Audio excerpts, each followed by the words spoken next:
But for two families in Romford in Essex, things will never be the same.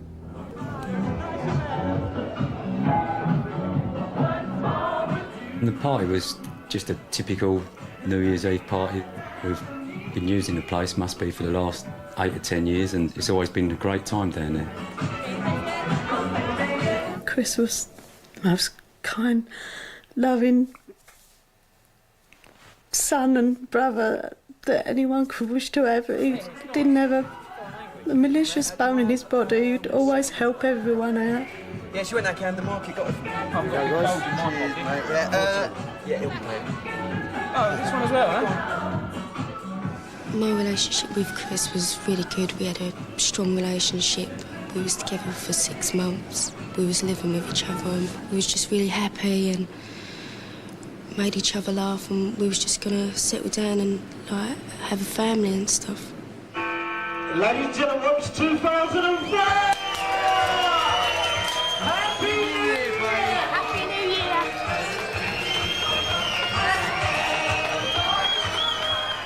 About 20 to 2, we had like an argument, not really anything major, but just like an argument, and I left because I wanted to leave and I wanted a bit of air. Chris came over to me and he didn't want me to leave, he didn't want me to go. Dawn! Look, Jamie's leaving, can you go and sort her out? Please! Chris and his aunt followed Jamie out of the club and onto Ashton Road. Jamie, come here! Where are you going? Tell me what's wrong! Jamie, come here, where are you going? I just want to go home! You're not going by yourself, it's too dangerous! Just get off me! Look, I'll go and get the key to my house. You could go back there to sort it out. What's the matter with you? They were still shouting at each other and she was still trying to run off. And I went inside the club to find Barry and get the key off of him. Barry! Where you been? I've been looking for you. Give us the house keys. Chris and Jamie are having an argument outside. Well, why can't they sort it out on their own, eh? When I went out there, they'd crossed over the road down to Bampton Road, just opposite. Can't you hear them? Even if you can't see them, you can hear them. Where is them? Me! Look, here's the key. Take the key. What's the matter with you? I'm going home! It's all right, mate. It's family. We don't need your help. We're sorting it. I think you better get your hands off her, mate. Oi! Oi! Leave her alone. You better get your bloody hands Leave off her her, mate. alone. Oi. Leave her alone. I saw this man and it looked like he was punching Chris in the stomach. He was just staring at me and staring at me. Stab her in the chest. Oi! Chris's aunt and uncle did everything they could think of to slow down the attacker. I've still had my drink, which I brought from the inside out, and I just swung at him and smashed him in the face with it, and it literally shattered on him, and he just didn't flinch. You little shit! I had my glass in the hand, so I threw it. It hit him directly on top of the head. Chris's uncle was stabbed several times himself, and even then was chased by the knife man to the end of Bampton Road. Where's Kevin? Chris has been stabbed. Where's Kevin? Kev, Chris has been stabbed. He's outside. What? He's been stabbed.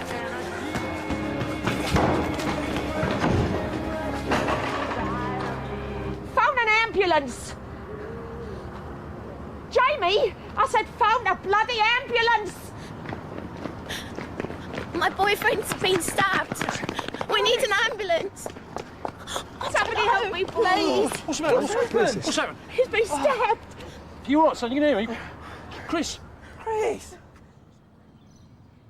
Every year look forward to Christmas and the New Year, but someone's took something from us now. Chrissy loved Christmas. He used to plaster the house in lights. And Christmas or New Year will just never be a celebration for us no more. Well, the only thing we'll ever celebrate is Chris's life, really. It's left such a big hole in our hearts, and I'm not sure we're going to recover. Leading the inquiry is DCI Gordon Green. Although Crimewatch UK, by definition, is national, this is very much a Romford, a local inquiry, right? Yeah, it's very much a local inquiry. concentrating on the Romford area, Harold Hill area of London. This guy lives there, you think? Because that's where he must have been going home after New Year's celebration. Yeah, very much so. We believe he lived in that particular area, or had connections with that area, yes. And the local community has really given you a lot of help. The local community have been superb, and the assistance they've given us throughout this inquiry to date has been magnificent. You haven't got much of a description. It was dark, everybody had a certain amount to drink, but you think he was thinner than the actor who played the part in our reconstruction? Yeah, thinner than the gentleman in the reconstruction. What can you tell us about him there? He's late 20s, possibly early 30s to mid 30s, about 5'10", possibly 6 foot tall in height. He had bright light brown hair, blonde hair with streaks in it, which was swept back from his forehead. And he got a bottle in the face, as we saw. We don't know if it cut him, but his friends would have noticed a bruise on his cheek the following day, if nothing else. Yeah, somebody must have noticed cuts to the face or bruising to the face from being hit with that bottle. Now, you've got CCTV from a nearby car park. Yeah. We just selected a still from it here of a guy who was striding away, having slashed the tyres of vehicles. Here's a guy with a knife in the right area at the right time who looks very much like the description. That could be somebody different. It could be someone different, and we'd need to identify who this gentleman is. If he knows who he is, and he didn't have anything to do with the murder, what's going to happen if he comes forward? With regards to the damage to the motor vehicles, there are many ways we can deal with matters of that nature, and prosecution isn't always necessarily one of them. OK, well, if you know who he is, for God's sake, let us know. He might do this again. Here's our number. It's on the screen. It's a free call. It's good for all our appeals. And here's the incident room. In this case, it's 020-8358-0300. That's our next case. Police want you to join them in the lookout for a Polish man, probably an illegal immigrant, who stayed here for a while about a year ago. 12 months on, he may think the heat is off and be back in Britain. Last time he took a room in Ealing, part of London where many Polish people settle. His landlady was also Polish, Domicela Skiera.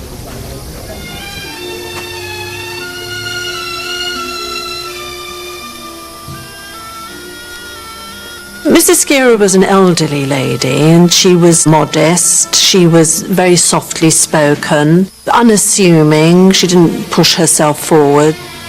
She was just a quiet lady. She was alone, she didn't have a family. And she used to rent out rooms in her house. Somebody would ask whether she could put them up, and she would take them. She was very frugal in how she spent her money and what she did.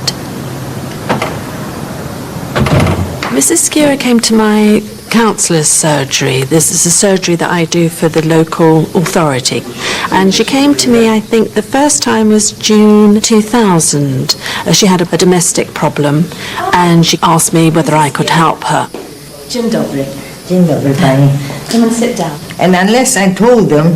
The last time I saw Mrs. Skiera was just 2 days before I heard that she had been murdered. She was quite relaxed, and I thought she looked well.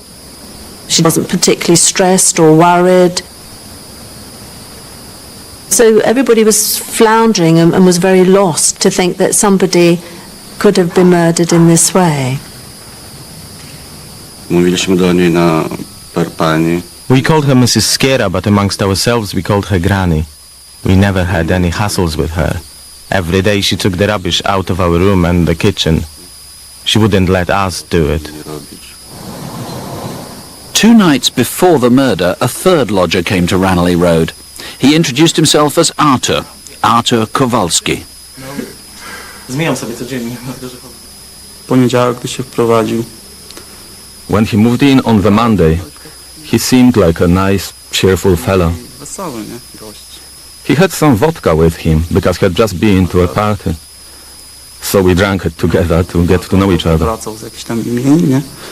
Po prostu, żeby się lepiej poznać. Wypiliśmy razem. Wydało się normalnym. He seemed like a regular guy. You meet lots of people like that. Wielu ludzi, nie? No, przeważnie... And usually with first impressions you take people as you find them. Nie patrzy się tam za bardzo wrogo na nikogo, nie? Tak, poprzedniego wieczoru prosił, bo mówił, że ma trudno... Arek asked us on the previous night to waken him because he had problems with getting up. On the day Mrs. Skiera was killed, when I was going out to work, I met Arek as he was coming out of the bathroom. And that was the last time I saw him.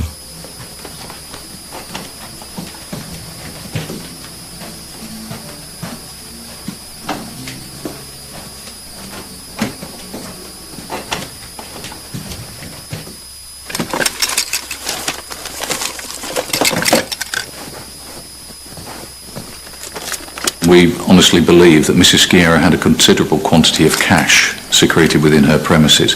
That was confirmed by a vast amount that was discovered when we did our full forensic search, and we believe that that was the motive for her murder. Mrs. Skiera had been subjected to a vicious sadistic attack, and she had been bound hand and foot, and there is evidence that we believe that she was actually tortured in order to make her reveal the whereabouts of her money. We were surprised that the rubbish had not been taken out that day, because Mrs. Skiera took out the rubbish every day, and the house was cold. Cold and kind of dark. It was strange. There was usually some light and movement downstairs. At least you could hear the TV playing. But on that day, it was silent. Była cisza. Babciu? Wszystko jest porozpierdolone zupełnie. O Jezus. Our main lines of inquiry have been to try and trace the third lodger. He is definitely of Polish origin, and so we have made a number of inquiries with the Polish police.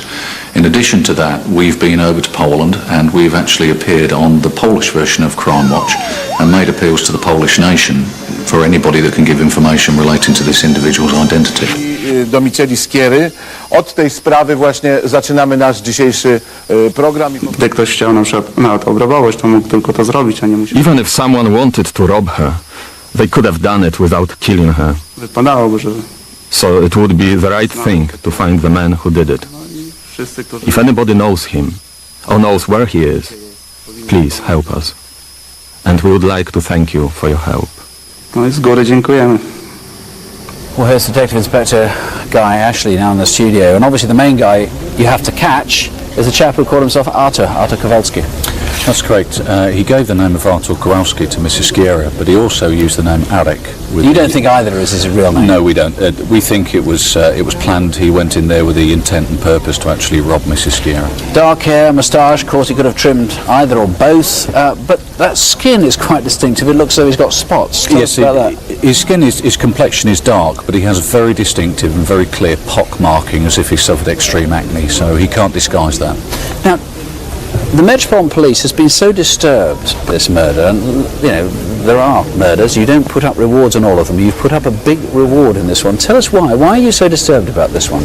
The level of violence that was used against Mrs. Skiera and the manner in which she was killed was clearly the work of somebody who's psychopathic. Psychopathic? I would say so. He's, like I say, the level of violence used was unparalleled. So you're really frightened he's going to kill somebody else? I'm sure he will, and undoubtedly he's offended in the past. There's no way he would go to that level of violence without having some previous violent history, and we are concerned, and that's why the reward has been offered, so that we catch this guy. That's very strong. You're fairly sure he'll do this again. Now, presumably, when Poles come across here, normally they come across for employment. After May, of course, they come freely because they'll be part of the European Union. Up to now, many of them have come here legally, and employers might be a little worried about bringing in, even if they think they know who this guy is, because, well, have they paid the right tax, or was he a legal immigrant and all the rest? I can assure them, my lines of inquiry, this is a murder inquiry. I'm not going to be looking into that. I need to know the name of this guy, and I need to catch him. There's one employer in particular you're concerned about who's English. Now tell us who and why. That's correct. In the summer of 2002, witnesses have said a man who resembles this E-fit, looks very similar to the Arek who was there in 2003, was employed with another English guy to decorate Mrs. Skiera's premises. we're asking for the English decorator to come forward and contact us. He may very well be able to give us her the name of the offender. Ranelagh Road in Ealing, Mrs. Skiera, he'd remember that, it's only a couple of years ago. Have you got a description of him? How much do you know about him? Yes, we can say that he's about 5'6" to 5'8" tall, middle-aged, slim build, dark greying hair which is described as salt and pepper hair, and he wore spectacles. He also drove a car which is a Ford Saloon. That's the best description we have. Now, we've talked about the guy with the moustache, there he is, who came just before the murder and then disappeared. Obviously a key suspect. There's somebody else you need to trace as well, and this time you've got a photograph, you've got a name, you've got a lot of details. Tell us about him and why. Okay, as a result of the inquiries made in Poland, we've established that Mrs. Skiera was in fact attacked in very similar circumstances in the summer of 2001. The photograph we have here on the screen is of a Thomas Dubaz, who originates from the Kwidzyn area of Poland near Gdansk. We have information which leads us to believe that he is in this country, very possibly in the Camden area of northwest London. We are desperate to trace him as he has information of extreme significance to this inquiry. How new is this photograph, do you know? That photograph is from the Polish identification card database. So it could be some years old? It is some years old, but there is a good description again. Thomas Dubaz is about 5'8" or 175 centimetres tall. He's around about 30 years old with straw blonde hair. Strawberry blonde hair? Straw blonde. Straw blonde hair. Straw blonde hair. What is particularly distinctive about this man... Looks like he's got dark hair in the photograph, but it is straw blonde. Straw blonde, yes. What is very distinctive about this man is he has some front teeth missing, and we have information where he has received injuries as a result of an industrial accident, and he has a particular walk now. He broke his back or his pelvis, and he walks, obviously, having had that injury in a strange way. Well, you've heard what Mr. Ashley said. You really can't overemphasise the importance of ringing in. He believes this man, not necessarily this one, but whoever committed the murder, is going to do something similar again unless people really help tonight. If you can help, please. There's this £10,000 award being put up by the Metropolitan Police. Our number in the studio is the standard 10500 600 600. The instant room is on 020 7321 9251. If your Polish is rather better than your English, then please call 020 8743 9552. A member of their family or a close friend. For one man in Birmingham 6 weeks ago, an evening stroll to the chip shop led inexorably to his death. We're looking for a killer, someone whom circumstances suggest might well kill again. Late on a Monday night, a silver Golf roared the wrong way down Moor Street, past Selfridges, towards New Street Station.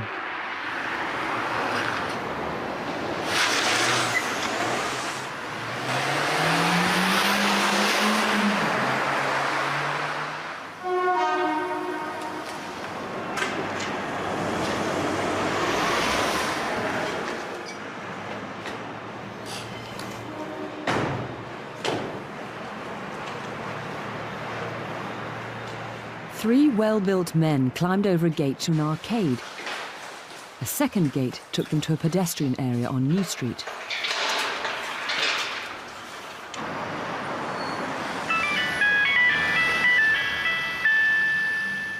How's it going? Joseph was my younger brother, 28.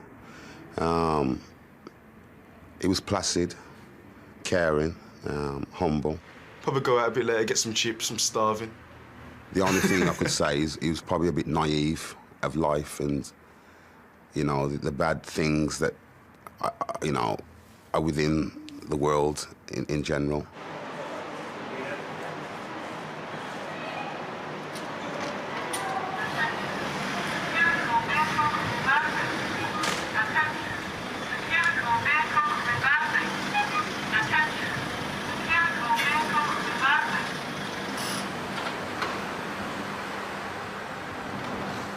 Right, just hang on a sec, hang on.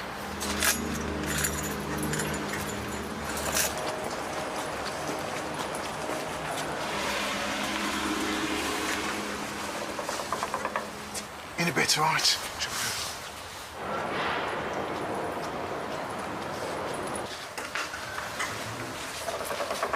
Come on. Let's go. But the gang had left it too late. Quick, run! Open the door! Go on, open it!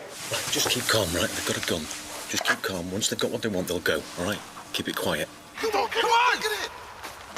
An astonished passerby captured what happened next.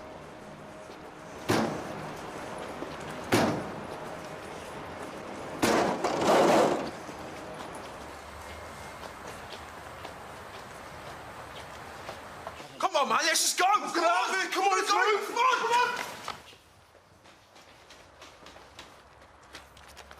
Get lost! Back off! Come on, let's go!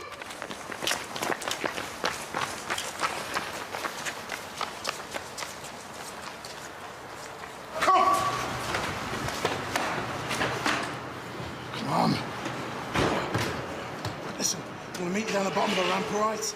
We don't know why, but one of them grabbed a Magnum-style gun and ran back to look for Joseph. He ignored another passerby, a man who saw him well enough to do an e-fit. He was late 20s to early 30s with a full face, and we know he was left-handed. What are you hanging around for? Move it! No, mate, I don't want any trouble, mate. We don't know what was said, but at this point a lot of people heard what happened next. Go, go! The huge bullet went through Joseph's arm, into his chest and through both lungs. He managed to walk 50 yards before he died. A police helicopter was quickly on the scene along with a patrol car, but Joseph was already dead.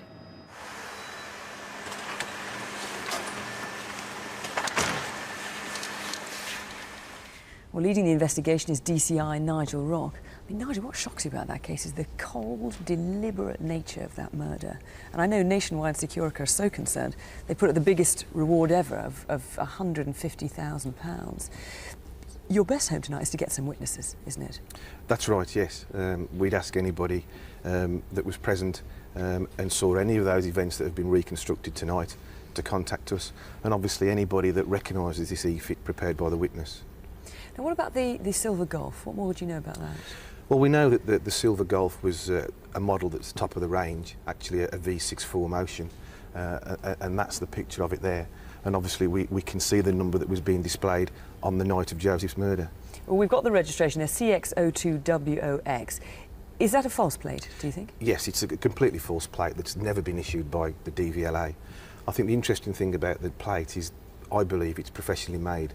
You can see a small GB emblem on that plate, and I'd ask anybody that has maybe manufactured that plate or sold that plate to contact us. Now, the gun that was used, this isn't... Gosh, heavy, aren't they? This is not the actual gun that was used, but this is something very similar, you think? Yes, it's very, very similar to what the witnesses describe, yeah. And what's particularly distinctive about this? Well, I think, obviously, the shiny chrome finish is particularly distinctive, and the black plastic handle, so it makes it quite a distinctive knife, I think. There were some people caught on CCTV in late December, around the Christmas period, that you're interested in. Yes, these are the two men that CCTV, very close to the Nationwide, captured. They were clearly acting in a suspicious manner. They appeared to be looking at the building society in the immediate area. It may well be they were there completely innocently, and if that's the case, I'd ask them to contact us so we can eliminate them. But of course, they may well be involved, and somebody may recognise them. OK, well, Nigel, thanks very much. I mean, remember, Joseph, think about who the next innocent victim might be, and if that doesn't prompt you to name names, think about that reward. It's 150 grand. Our studio number's almost always on the screen, and here's the local number, 0121 200 2552. Evelyn Jackson, who was attacked and robbed in her home. She later died from her injuries, but not before leaving a harrowing account of her ordeal. You might find some of the images upsetting. This is Bickerdike Court at Longsight in South Manchester. It's surrounded by housing with young families and several elderly residents, like Evelyn Jackson. Evelyn had lived here for almost 40 years. Glyn Silcox leading the inquiry into her death. The offenders walked here towards the front door. There's a communal entry system with a buzzer, and the offender has buzz number 4, which is Evelyn's flat. Evelyn to herself was enjoyable, lovely lady. A lot of people had time for her. She used to come out with us in the pubs. It was hello, Mrs. Jackson. She'd say, hello, cock. People in bingo. Hello, Miss Jackson. She didn't even like playing bingo. She couldn't see it. But she just had to come because it was nice to get out for her. This is Evelyn in 1910, aged 3 or 4. She worked in a mill as a teenager and lost her arm in an accident there. She survived that, 2 world wars, cancer, TB and a heart attack to be a great-grandmother. As the attacker comes up to the first floor here, this is Evelyn's flat in the corner. Evelyn begins to open the door. Now, this isn't the original door, it's a security door that we've had put on because the original door's gone for forensic examination. But as Evelyn begins to open the door, which actually faces inwards, the attacker's pushed the door against Evelyn's face and then he's thumped her. She's fallen to the floor here and broken a hip as she's been going down. But despite being incapacitated on the floor, in Evelyn's own words, he used her like a football and he's repeatedly kicked her and thumped her while she's been laying on the floor in great pain. She had a big lump hanging out of her head. It was bad, like somebody did her really, on the head with something, some force. Her eyes was black. Whoever punched her broke her jaw and she had a false teeth in that snapped in her mouth. It's normally quite a nice, tidy room, and what you can see here is fingerprint dust that the police have used. He doesn't appear to have searched the room at all, and he's gone straight to Evelyn's handbag, which is on the couch here. He's snatched the money out of it, and then he's moved away, straight away, back down the hallway. Evelyn is still here in agony on the floor. Quite callously, he steps over her and then walks out the door. Evelyn's words to me was, whoever done it killed me. Tell your name to that camera there. Just give us your name. Evelyn Jackson. That's right. Operating the camera. And I'm 97 years old. After he pushed you over, what happened then? What did he do? I was on the floor and I could see him kicking into me. That is when he must have broke my hip or something. Right. And I was screaming on the floor and I thought I could see a white bumper keep coming up. He just did this with his foot. I know he smacked me in the face and down I went. What was taken from your bag exactly? My purse. Your purse, yeah. All my money. Yeah, all right. What was the money in, Evelyn? It was in an envelope. Okay, and what colour was that? It was in 2 envelopes. Right, right. £20 in one. Yeah. And £5 in the other. Right. And the envelopes, now, what the week before that, I paid my telephone bill and it was £101. Right. Well, 6 days after making that recording, Evelyn Jackson died as a result of her injuries. With me now is DCI Glyn Silcock. Glyn, when you see her there in the hospital bed and her injuries, it just is heartbreaking, isn't it? And she's so strong and clear despite all that. Yeah, I mean, it's a terrible, terrible murder, and it's one that we're desperate to solve. The level of violence that was used against Evelyn is absolutely horrendous. But it's not as if she could fight back, is it? There was no need for it. The reality is that she was a frail old lady with one arm, and the offender could have walked past her. She could have offered no resistance whatsoever, and what he's done is outrageous. And what do you know about the offender? Well, we're fortunate enough to be able to speak to Evelyn, and she's given us some information. She tells us that he's in his late teens or early 20s. She said he's not black, not white, so we're assuming mixed race. And very importantly, she says that she's seen him in the area on a number of occasions before. This is Longsight, in the Longsight area, and she believes that at some stage he's been up to a flat previously, but she certainly associates him with the immediate area in which she lives. Now, I guess your best bet tonight is for someone watching you at home to be so appalled by how this could be done to a 97-year-old lady that they'll shock the person who did it. Well, we're hoping someone's going to give us the information that will lead to the right person. We want someone to shock someone. It's an absolutely outrageous attack, and someone out there knows who's done it. And there's a reward as well, £12,000. There is a £12,000 reward. Well, who could do something like this? If you think you know or know anyone who might help with the inquiry, call us on free call 0500 600 600 or the instant room on 0161 872 8176. East in a rip-off joint in London, Soho. But nothing in the world can justify what happened after that.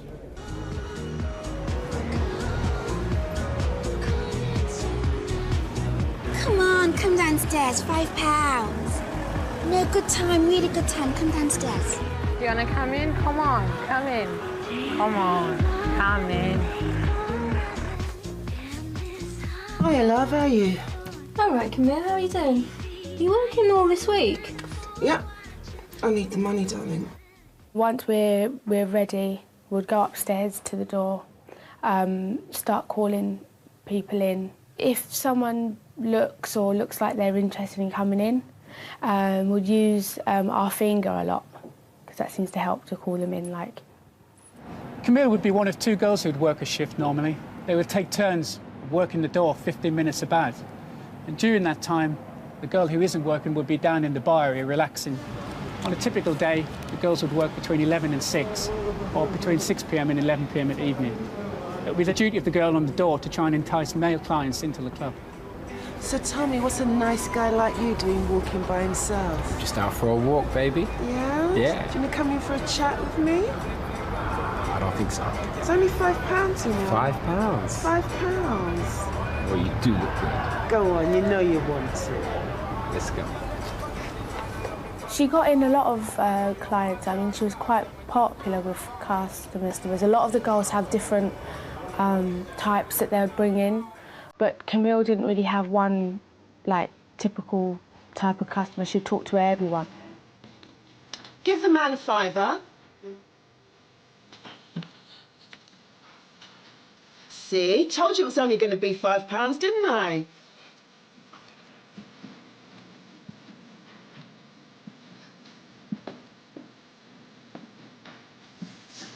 Come in, darling. Sit down. Make yourself nice and comfortable. Oh, so have you got a girlfriend? Hello, baby. Hey.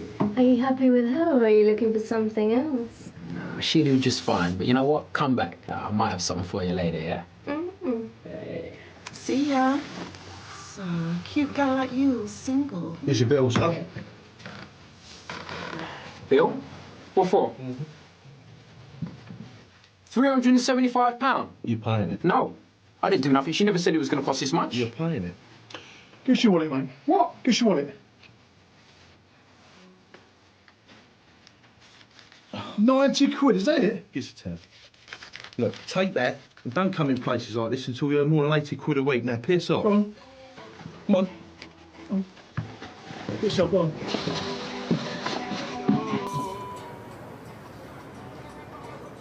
On the first occasion, when the male leaves the club, he walks along Rupert Street towards the Apollo Theatre. At this point, he makes a phone call on the mobile. A short while later, he returns. As he approaches the Blue Bunny Club, he puts his hands up in a submissive nature. I believe this is because he recognises the girl on the door is not Camille, and he has no issue with the girl who is now on the door.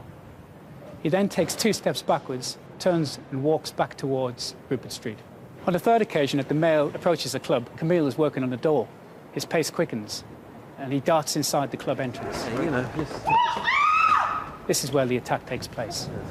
Look. A couple of seconds later, he runs along Archer Street, turning left into Great Windmill Street, towards Shaftesbury Avenue, emerging in Piccadilly Underground Station. Jesus!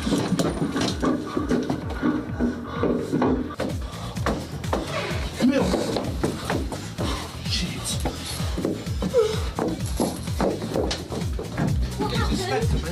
Camille, what the hell just happened? He stabbed me! Camille! Well, this is DCI Steve Morris, who's in charge of the case, along with Camille's mother and sister, Derwent and Debbie. Derwent, I'm so sorry you've had to come to England under these circumstances. You've just flown in from Jamaica for this appeal, and it must have been an appalling shock when you got the news about Yes, it Camille. is. It is. The guy that stabbed Camille has died with a wound, but it has left in my heart. I am appealing to the public, to the people, parents, anyone. I've seen that guy or heard anything, please to call into the police, because you're the only one can help to heal that wound in my heart. Please call into the police. Thank you. Debbie, your sister was really a teaching assistant in Jamaica. Yes. Why did she come to the UK? Well, she came to the UK to study further studies in education and to become a nursery assistant, nursery teacher here. She was doing that up in Birmingham? She was actually doing that up in Birmingham. And you had no idea she was travelling to London? She'd only been doing this, coming to London for a few weeks, apparently. But you had no idea she was doing that? I had no idea what she was doing down in London, no. Tell me what sort of a girl she was. She was really wonderful. She was very friendly, very outgoing, very confident. And she liked to take care of people. She used to live with me and she used to take care of me. All my friends thought she was just the best. You know, she was always doing stuff for me, calling me to find out how I was feeling, asking if I was okay, if I needed anything. She was just always there for me. If I had anything to say or do, she would get it done for me if I didn't have the time. She was my best friend. She was everything to me, basically. Steve, you've got a description of the killer from the people at the club. You've got an EFIT. Tell us what you know about him. We know this man is black, between 5'6" to 5'8". And so he's fairly small to medium. Yes. And sorry, and age? In his early 20s. Now, there was somebody captured on CCTV at Piccadilly Underground Station who you want to at least eliminate from the inquiry. Tell us about him. That man was wearing a very distinctive jacket. Actually, we've got one very similar, and maybe even identical. This has been flown over from Cleveland, Ohio. It's the Cleveland Indians, and this is identical to the jacket. That is, yes. Now, if that guy was nothing to do with the murder, for heaven's sake, give us a call now, 0500 600 600. Say, look, that's my jacket, that was me, but nothing to do with Camille. Also a man who walked into Kennington Police Station 2 days after the murder. Tell us why you're interested in him. I really need to speak to this man. He has some significant information about this murder. The details that he gave when he went in suggest that he does know something. I'm prepared to meet this man anytime, anywhere. He or somebody on his behalf just needs to contact us and we'll meet and we'll discuss it. OK, well, 0500 600 600. Or you can call the Instant Room on 020 8358 0100. All we know is that Joe was a boxing trainer, and evidently someone didn't like him.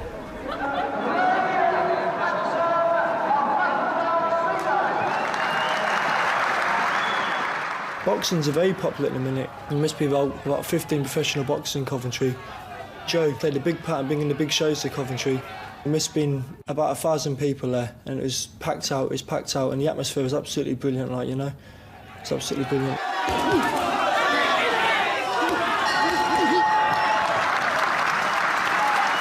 Good man, you're doing well. Keep it up, keep on top. This is why we've been training 3 times a day. This is your night. Keep it up. Go on out there, but be faster.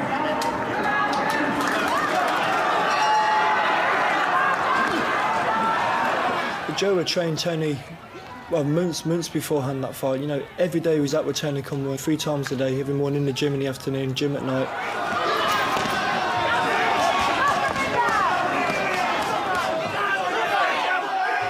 And the atmosphere is electric, and you know, when Tony won the fight, the crowd just went wild. Joe, well done for tonight. You off to the bar? No, I'm going to go round to Joanne's. Etta's been with her all day. You have fun, though. Cheers. We'll raise our glasses to you. Well done again, mate. You must be pleased. Yeah. Despite the celebrations, Joe left to visit his grown-up daughter, who has MS. She'd been poorly that day, and his wife had gone round to stay with her.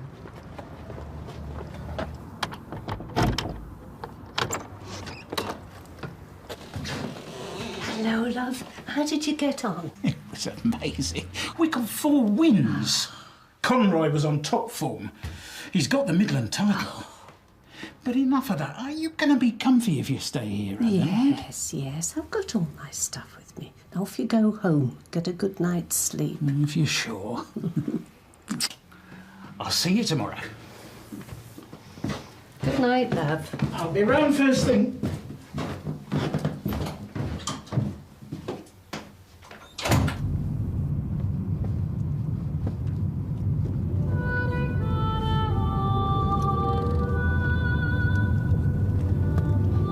Joe drove to his home in the north of the city, arriving just after midnight.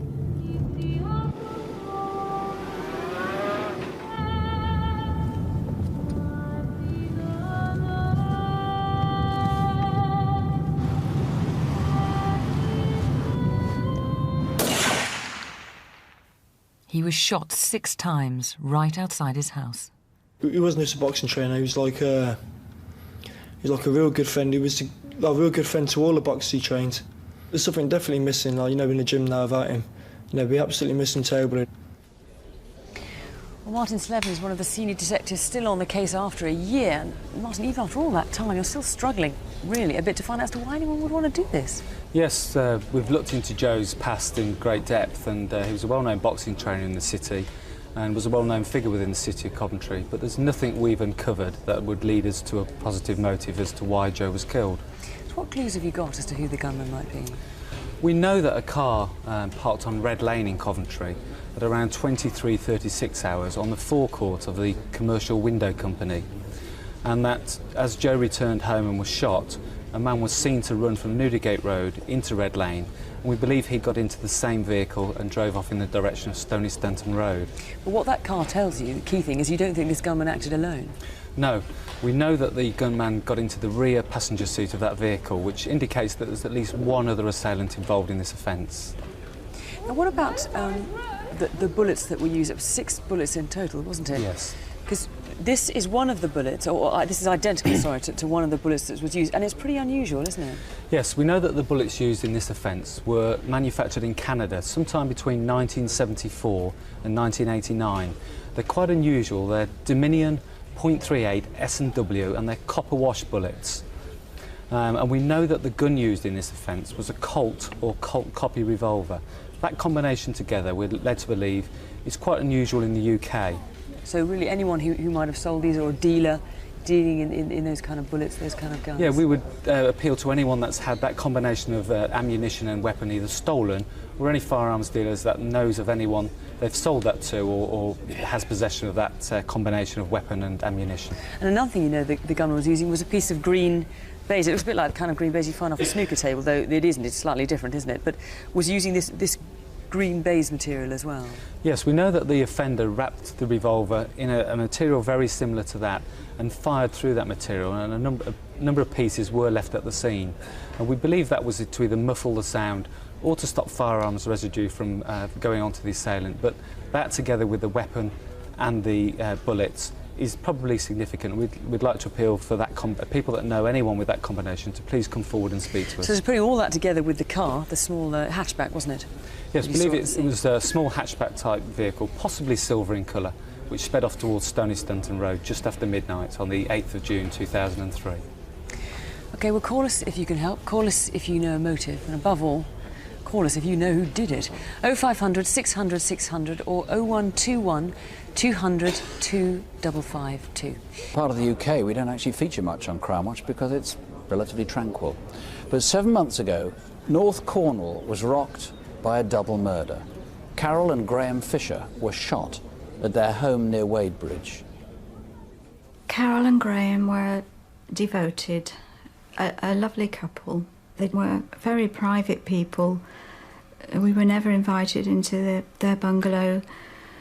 I think they were just really happy in their own company and just happy together. The couple had a little business selling petrol since the day they were married 25 years ago. Stuart Newbury is leading the investigation. So Graham and Carol Fisher, they used to operate from this garage. It's called Perch Garage, and it's on the main A39 road. And the nearest town is Wadebridge, which is about a mile that direction, and the Royal Cornwall Showground. And then in the other direction, we are off to Newquay. As you can see, it's all boarded up, but on the night of the 5th of November, the garage would have been operating normally.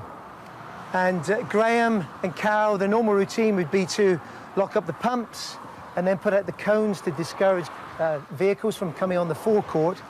And then we believe that night, Graham came out of the side door, locked up, and then went into the bungalow, 30 or 40 yards away.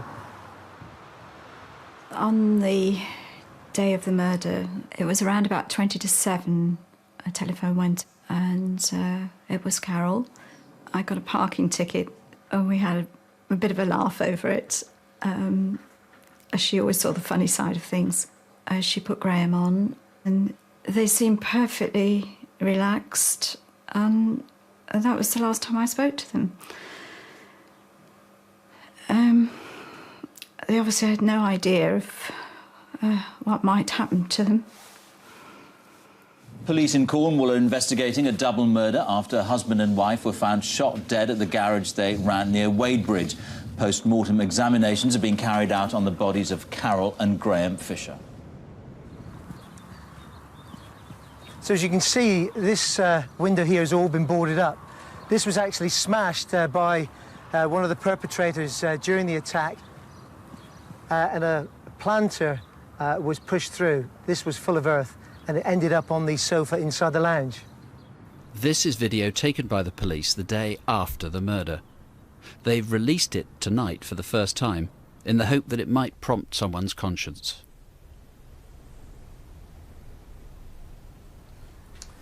So here we are in the lounge, and as you can see, it's all set up for evening meal, and it looks as though this is their routine to have the dinner in front of the television. And when we came here on the 6th of November, the television was switched on. It looks as though the gunman broke the glass in the kitchen door and first shot Graham. We think that Carol probably came across to tend to him, and she was struck on the head, but she managed to get up and go into the lounge. Over here we've got the telephone where we think that Carol actually tried to make a 999 call. She misdialed, unfortunately, and when she replaced the receiver, it looks as though she was shot. She was shot in the left hand, but she managed to get out of this room to go to another part of the bungalow. In this cupboard in the hallway, there's a safe, and we found the safe door open with a key in the door, and the papers from the safe were strewn across the floor here. Also in the safe, there was about £2,000, quite evident but untouched. Carol was running for her life, but as she made her way to the porch door, she was shot in the back. Even so, she managed to stagger towards the main road. This is where Carol was found. It looks as though she'd come along this path and probably stumbled and fallen, and she'd actually been shot here in the neck by the gunman. And not content with that, she's been battered around the head by some heavy object. And that was the same fate that Graham suffered. They actually both died of severe head injuries. It's just dreadful, horrendous. I still really can't believe it. I can certainly hear their voices still, and particularly Carol. She had such an infectious laugh. It was such a dreadful crime. We just have to catch these people. Well, here's Stuart Newbury in the studio now. It's almost a cliche to say a community is rocked by a murder, but in this case, 7 months on, the whole area is still in shock about this. It really did shock Cornwall. The brutality involved in this case has horrified everyone. And we're so careful on Crimewatch when we can be to try and reassure people, because we focus so many crimes into this single hour. Actually, the level of brutality, the callousness of this is actually very frightening. These men are still at large. They not only shot them again and again, they went on and battered them. Sure, it was almost overkill. So we've got people who are, almost psychopathic in the way that they behave. Family or friends, if they've got an idea who they are, presumably won't want to be living with someone like that. You never know. Well, what I'm hoping is that the sort of people we'll reach tonight may have information which directly leads us to the offenders. I'm convinced that whoever's responsible must have confided in somebody talking about planning to do this sort of thing, and indeed after the crimes were committed, probably somebody else knows something about this crime, and I'm appealing for that type of individual to come forward. It's absolutely essential we catch these people. It is this sort of near psychopathy, this appalling level of violence is, and the commando raid in which it took place, with the things bursting in through the door and someone else through the window. I mean, even in the height of the Troubles in 1972 in Northern Ireland, I mean, violence like that was very rare. It's hard to imagine what Mr. and Mrs. Fisher endured that night. They must have known what their fate was going to be, and Mrs. Fisher was desperately trying to get out of the bungalow, and she was shot twice as she got out of the bungalow. You're still not really clear of the motive. They had a lot of money, but it was in the bank, and they'd inherited yes, that. Yes, they did. They did have money that they'd inherited and assets that they'd inherited. But what we don't know is what they may have had in the bungalow that perhaps was stolen. There was cash actually left in the safe that was untouched, which we're really intrigued about. And curiously, they left 2 guns behind. There was a proper shotgun licence at the cottage. Yes, there was. The guns are stored so the stocks are kept separately from the barrels. Yes. They'd left the barrels and taken the stocks. The stocks were taken, which is another mystery. They were found 3 days later. They'd been stuffed into a hedge about a mile away from the scene. So that's a complete mystery. And very, very hard to explain why anybody would do that. There is a reward on this for £10,000, but the main thing is to try and catch these people before they do something like this again. It's a very, very unusual crime anywhere in the United Kingdom, let alone in Cornwall. It happened, may I remind you, on Bonfire Night last year. If there's any way you think you can help, call us here. The number's on the screen, and the incident room in Bodmin is on 01208 264 228. Every parent worries that their son or daughter might get into trouble, especially since so many kids experiment with drugs. Danielle Moorcroft started on drugs in her late teens and probably would have got through that phase had she lived. But on Jubilee weekend 2 years ago, she was bludgeoned to death near her home in Bolton. Police have lots of clues, including DNA, and this. But tonight, after 2 years with the case still unsolved, the case goes nationwide. Police in Bolton have appealed for help after the murder of a pregnant prostitute. MPs calling for the legalisation of brothels in the wake of the murder of Bolton prostitute Danielle Moorcroft. 21-year-old Danielle Moorcroft's body was found near the town's red light district. She was pregnant when she died. Danielle's body was found on some wasteland at the side of Bolton Community College car park. It's a significant location and it's a place where the local prostitutes would take clients who they picked up on foot. As a little girl, she was very energetic, very colourful. You always knew when she was around. She liked a lot of attention. She had a lot of friends. But she was a very caring, lovable little girl as well. She loved her clothes, pop music.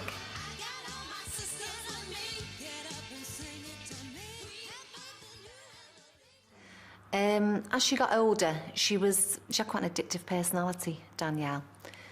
And the people she chose, her peers, her friends, they weren't ideal to what I would have chosen for her. But I think the people, you know, she got involved with, they had a great influence on her life. And unfortunately, it just wasn't for the best. By June 2002, Danielle was at her lowest. But she was 3 months pregnant and had been talking of quitting drugs and sorting herself out. It's not very good tonight. It's freezing, isn't it? It's supposed to be summer. Yeah. Do you want a jacket? No, I'm all right. No, you'll freeze. Yeah, well, there should be some people that come down here soon. She was my friend because I was going through a bad time at that time with my boyfriend and that, and every time she were around me, she'd always cheer me up. She was a dead bubbly person. There was never a dull moment with her there. See you later. See ya. So yeah, it's been a while. Danielle was last seen about 1:20 a.m. in the morning on Saturday the 1st of June 2002 by a friend near to Burger King on the Trinity Retail Park. She was seen getting into a black car which drove onto the retail park. We also have a sighting on CCTV cameras at the Shell garage at 1:40 a.m. and that's the last confirmed sighting of Danielle. Danielle almost certainly met her death moments after these CCTV pictures were recorded. And the killer may well have been on foot. Where she was killed is only a minute's walk away.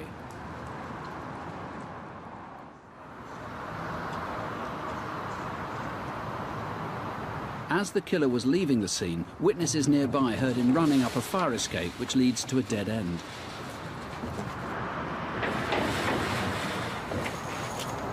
Jay! The woman shouted Jay because she thought it might be a friend. The killer may have panicked and forgotten to draw up his rucksack. Several things fell out. CCTV shows he hid in a doorway for a while before venturing out to pick up one of the items he'd dropped. but he left behind his Salomol inhaler and a bottle of Foster's lager. The DNA on that inhaler matched DNA found on Danielle's body. The Foster's bottle was the same batch number as a similar bottle found next to Danielle. Police have swabbed and eliminated 1,400 people in and around the Bolton area. They're now casting the net further afield. Well, it was a double tragedy. It wasn't one life, it was two. She never got the opportunity to become a mother. You know, she'd obviously decided to go ahead and have the baby, but somebody else took that decision away from her. Peter Jackson, this salbutamol inhaler, I mean, tens of thousands of our viewers will be using these. Why is this so significant as far as you're concerned? This was dropped. Well, it's been dropped by the offender, and we've got a full DNA profile back, which also matches DNA from the body. Now, although asthma is a common condition, the age group we're looking at is males between 20 and 40 years. And, for example, if you look statistically, males aged 25 to 30, only 1 in 25 would be receiving that kind of inhaler. So that really narrows it down. Of course, whoever it is has got to have been in Bolton on the 1st of June 2002. That's right, yes. What else do you know about him? Well, we need people to put together all the information we have. The inhaler's a starting point.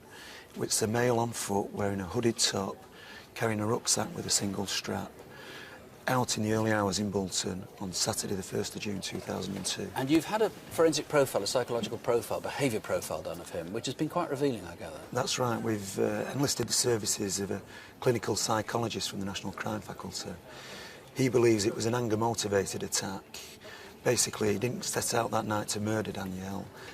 He's lost his temper when left alone with her. He just grabbed something close at hand and bashed her with it. It's not as though he brought a weapon or anything. That's right, that's right. This man must be incredibly volatile to lose his temper like that and kill somebody just on the spur of the moment. Yeah, a very, very violent person who we believe, if he's in a relationship with someone, will probably be violent towards that person.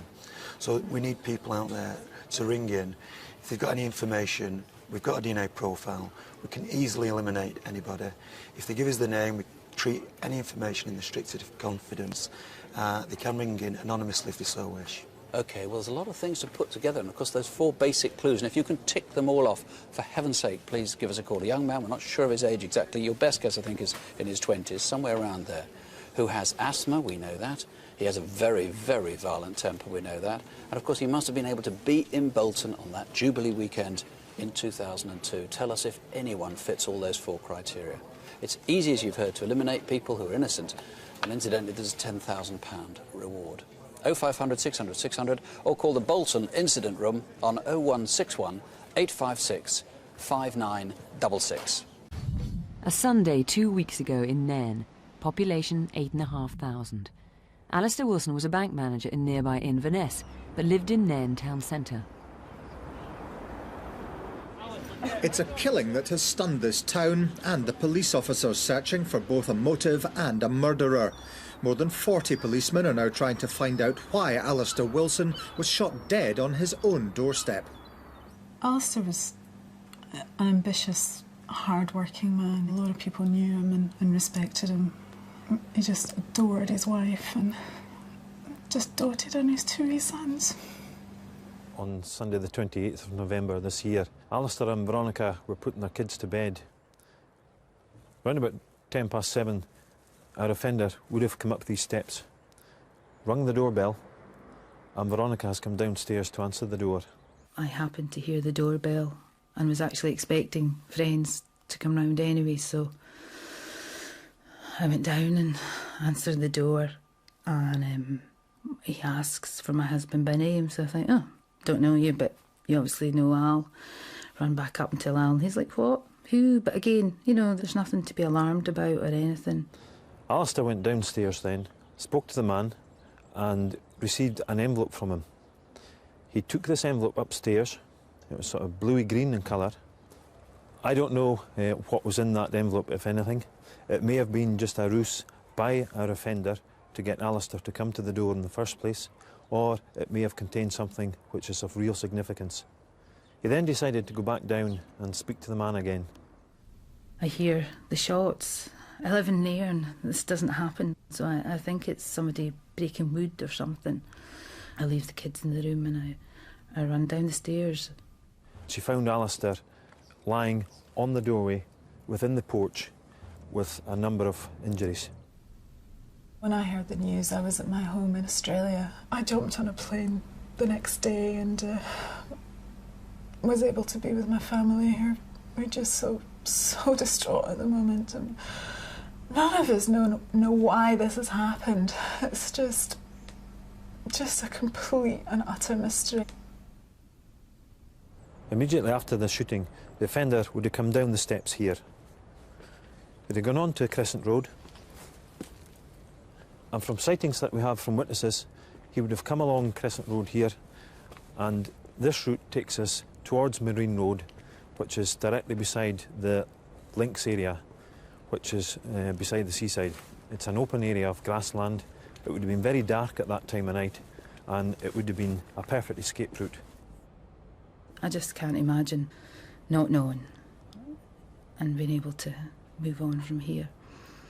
And I need to be strong. These boys need to have a future, but I can't give that to them until I have a better understanding of what's happened. So yeah, we just need to catch this person and to find out why they did this.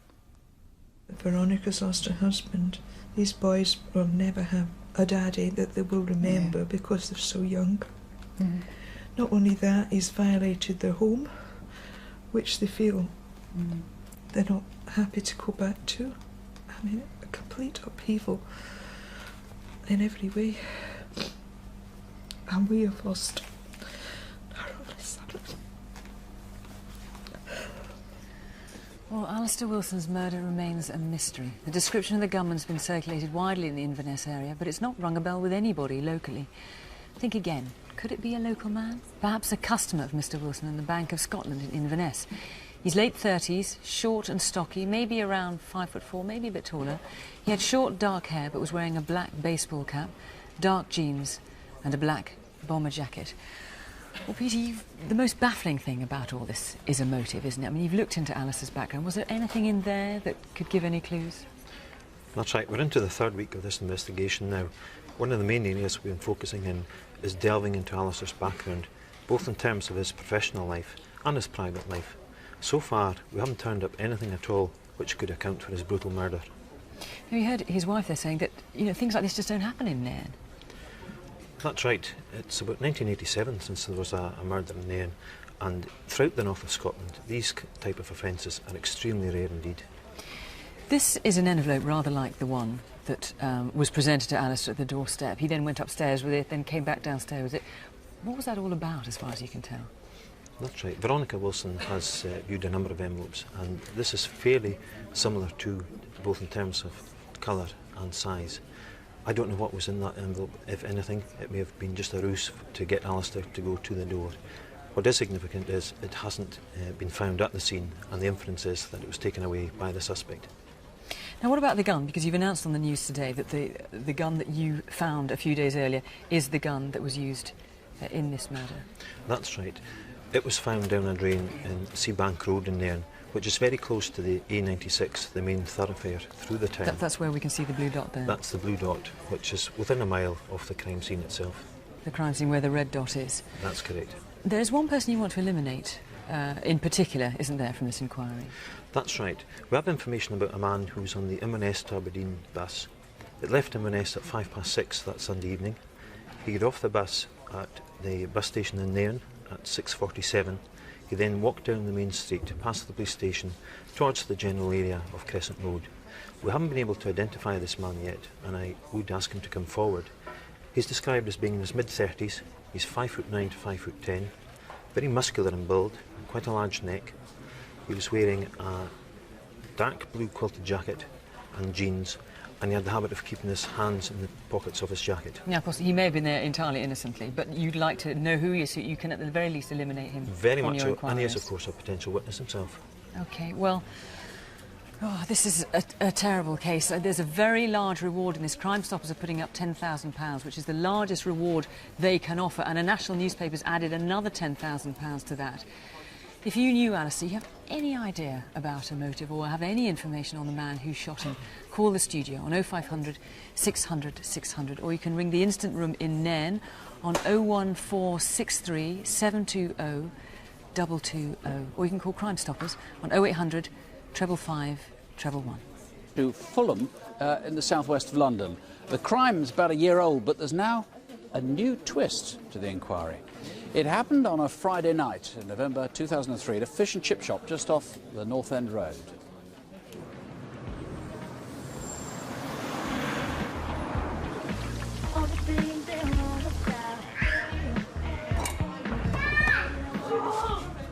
George was running it for 16 years. George enjoyed working with the public. He liked mixing with people and having conversations with people. He was friendly, happy. See you soon, yeah? Say hello to your mum and dad for me. George was very well known in the community, very well known from the youngest to the oldest. Hello, Tim. How are you, mate? Hello, George. Yeah, what are you after? I have regular cod and chips, please, mate. He'll look after you. How's life? Yeah, usual. Yeah? How's your love life? Why do you think I'm eating fish and chips? It was a normal Friday evening in November of last year when a witness was walking down towards Marchbank Road, which leads us in fact onto Thaxton Road. They noticed a motorcycle. It was a burgundy-coloured Japanese motorbike.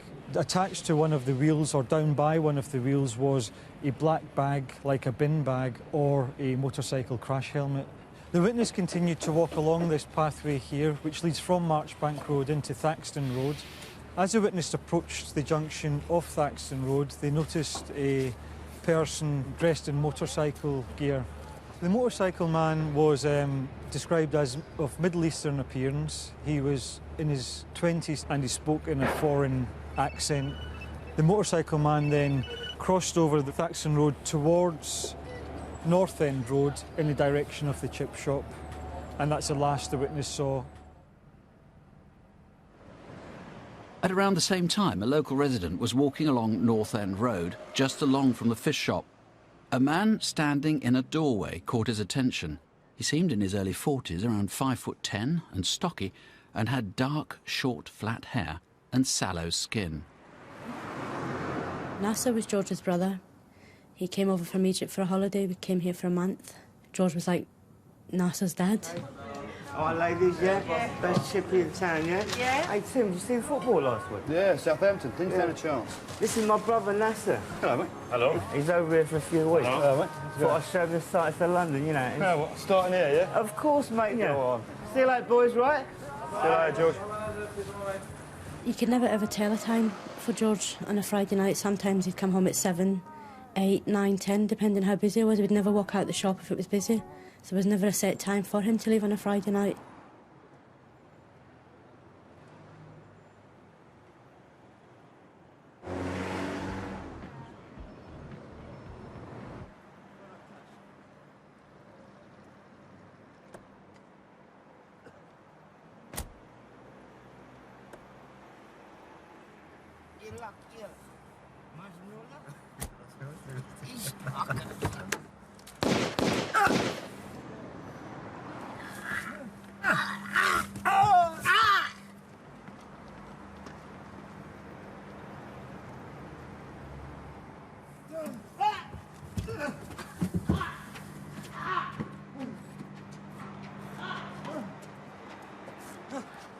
Help!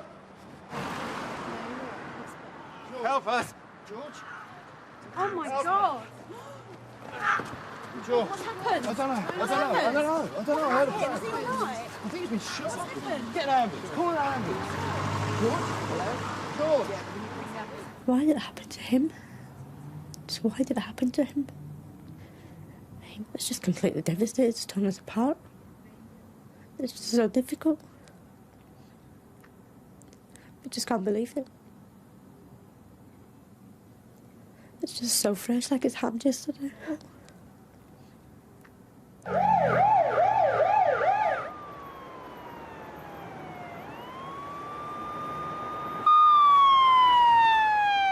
OK, the first thing we need to do, clearly, is to eliminate the two men who may have had nothing to do with the murder. That's the one in the motorcycle gear and the stocky guy was in the shop doorway.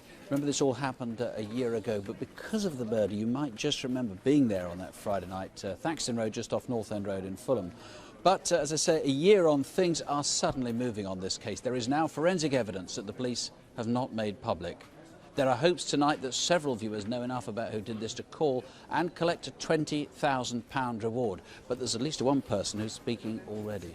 And there are links with events that took place in April. Now, I'm sorry if some of this sounds a little bit oblique, but things, as I say, are moving. What we now need is just one more person. One person who can tip the scales. Let me repeat the reward, £20,000. If you know something, you can speak to the top detective confidentially, and after making contact, if you decide you don't want to proceed, well, you don't have to.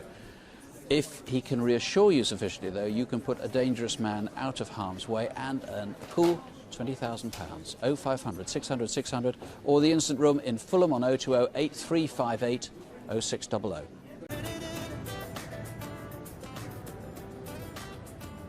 When I rang my Auntie Dawn, she was fine. Oh, they're doing so well. I'm just tidying up before the girls get back. Just as normal. Said the kids were fine. Rashan is definitely doing the Notting Hill Carnival again, and Rochelle's doing a show with their class. Do you want to come over on Friday? Jamie, I've got to go. I've just seen the time. I've got to pick the kids up from school.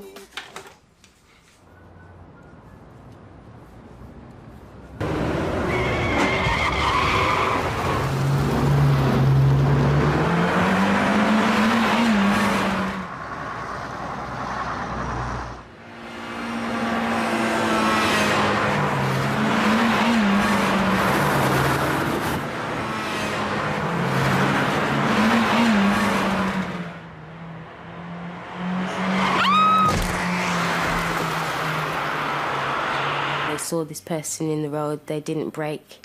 They continued going after knowing they've knocked her over. They didn't look back.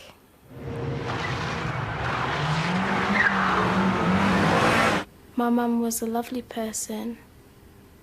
She liked dancing and singing.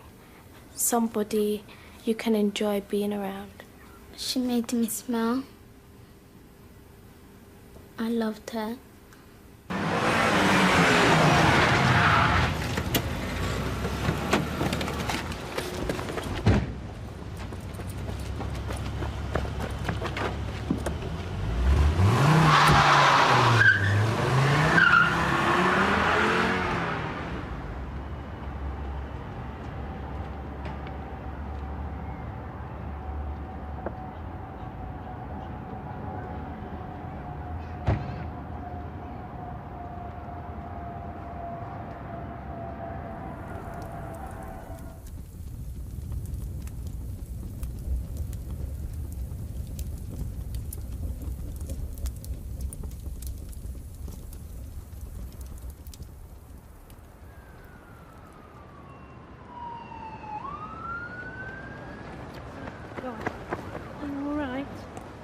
My Auntie Dawn died in hospital, 1 o'clock in the morning with the family by her side, and we chose for me to tell the children, break the news to the children that their mum had been taken away from us.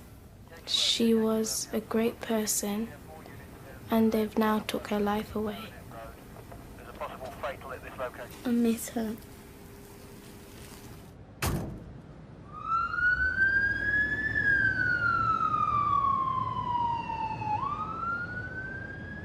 How awful for the kids, particularly. This is DS Alan Dawson. Talking of kids, viewers will have noticed a picture by a kid in the car that was set on fire.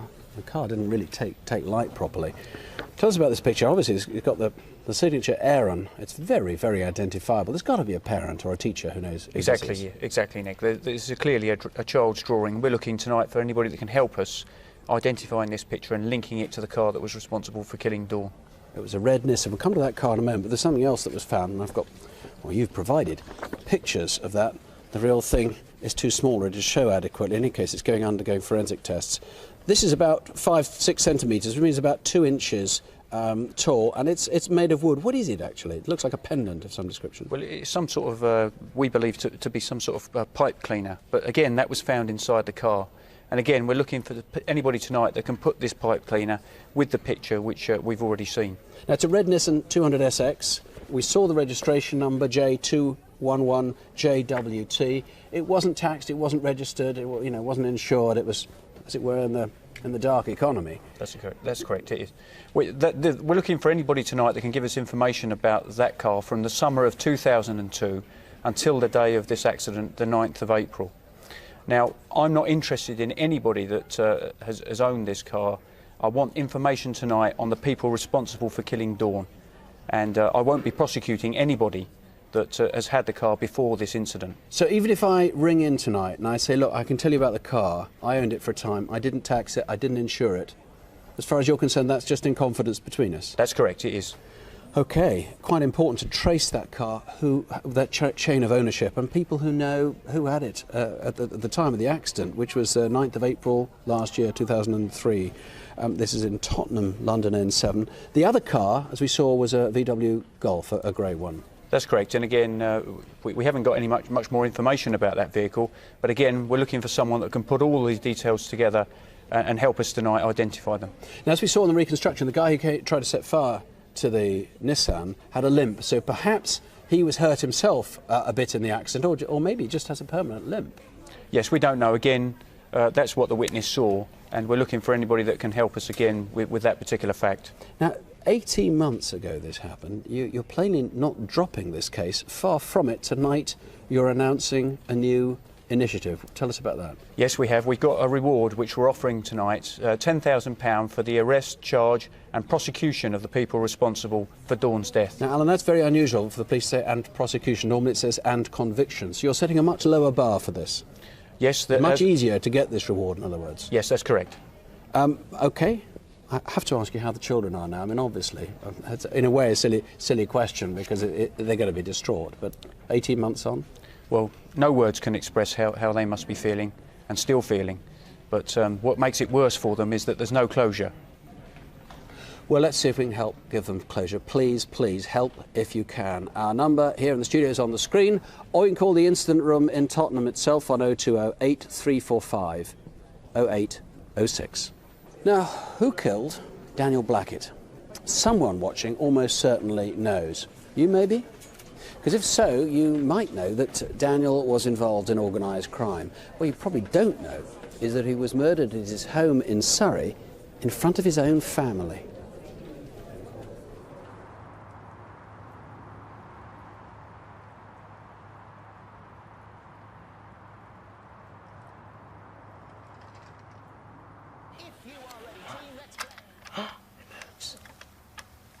He didn't have any idea that this was coming. He didn't have a clue.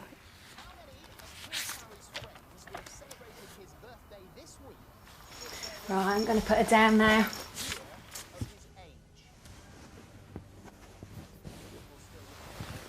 Say night-night. Oh, no, sweetheart. That's a good girl. He was an incredibly loving father. Is that nice? Is that nice? It's her first Santa, isn't it? Ah. Oh! Everything he did was for his children. He doted on them. His best times was when he was playing with his children, whether it be with motorbikes, quad bikes, jet skis, go-karts. He doted so much on those children. I knew that they were planning to go out for a meal. Babysitter's arrived. Oh, yeah. Thanks for coming over. How you doing? Not bad. My mother agreed to babysit while Nicola and Daniel enjoyed an evening out.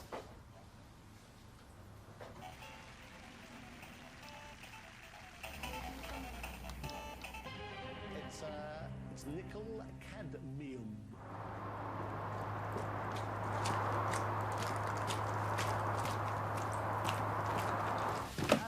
£2,000. You have Right, she's flat out up there. You shouldn't have any problems. Oh, stop worrying. We're only got an Italian down the road, so we won't be too late. You just enjoy yourself. We'll try. Now, where are my keys?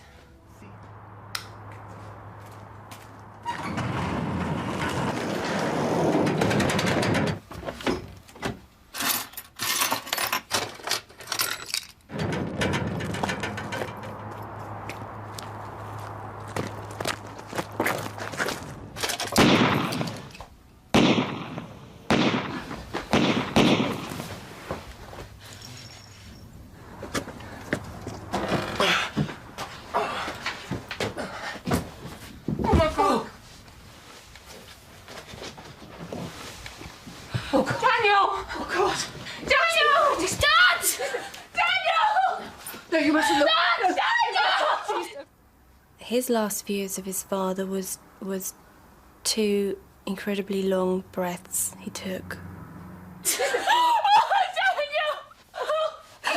Children should never, ever see anything like this.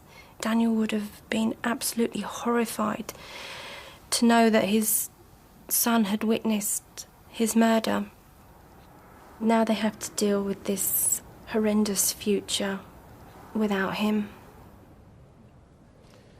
This is DCI Ray Mallwi. The kids have to cope without him, but of course the kids were there when it happened, and the gunman couldn't possibly have known that he was going to go out and check the garage. He was presumably waiting for him to come out with his family, with his wife at least.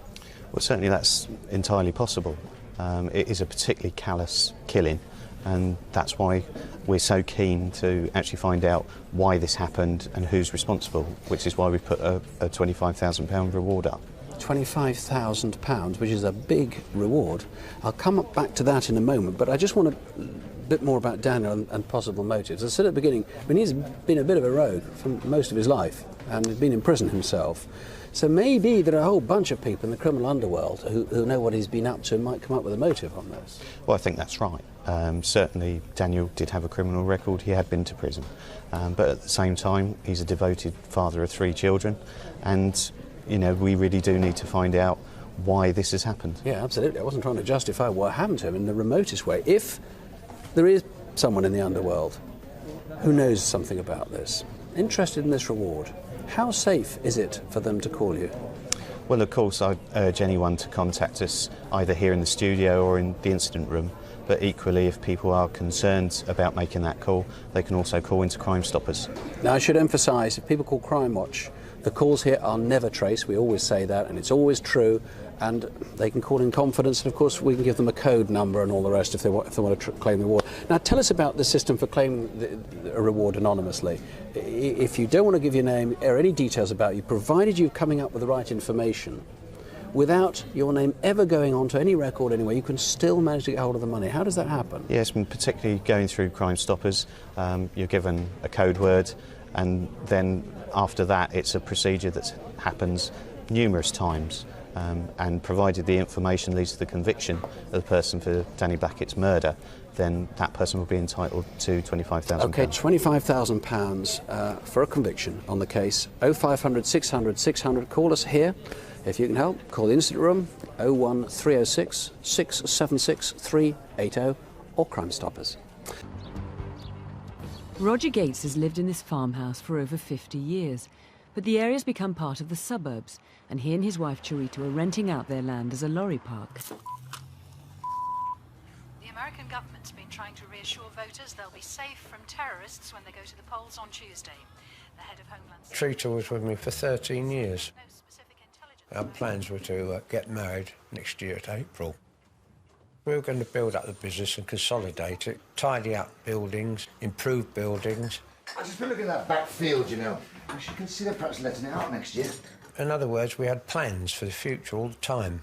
Yeah, good idea. We'd have to have a larger sign, though. Cherita was generous to a fault, exceedingly kind in everything she did. Very good, very kind. Everybody loved her. A passerby was at the back of the farm in Horseshoe Crescent, where a metal fence surrounds the lorry park.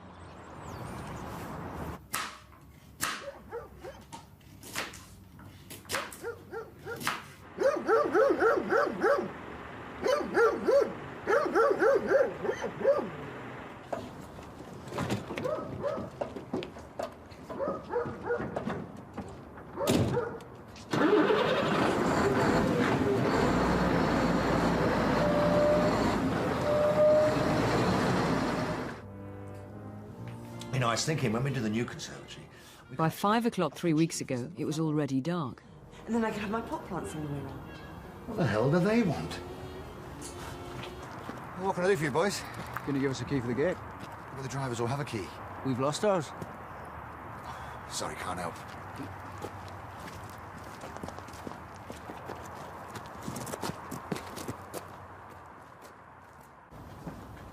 Well, did you recognise anything? Never seen her before in my life. Didn't like the look of them. Oh, shifty. What's that? How they've broken the gates. Well, I'm not having this. I'm waiting till they come back.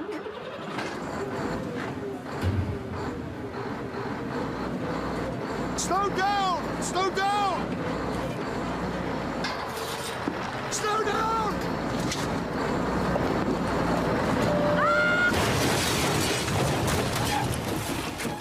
It was a brutal, cowardly act. There was no way she'd have got out of there. He simply drove straight at her. There's a great proportion of the building was smashed into and was jammed. Horrendous thing to do. Merciless. The cruelty of that is beyond belief. You killed my wife!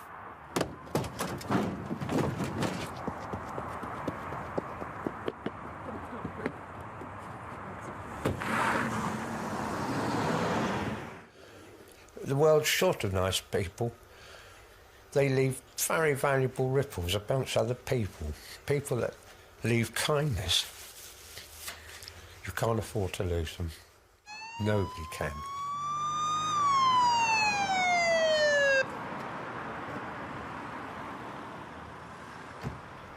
This is DCI Dave Cobb. Dave, Cherita was incredibly brave, wasn't she, to try and stop that lorry? Yes, a very, very brave lady. And what she was doing that evening was acting upon her instincts, really, to do what she thought was right in trying to get that barrier down and stop that gang from stealing the lorry and the valuable load they had with it as well.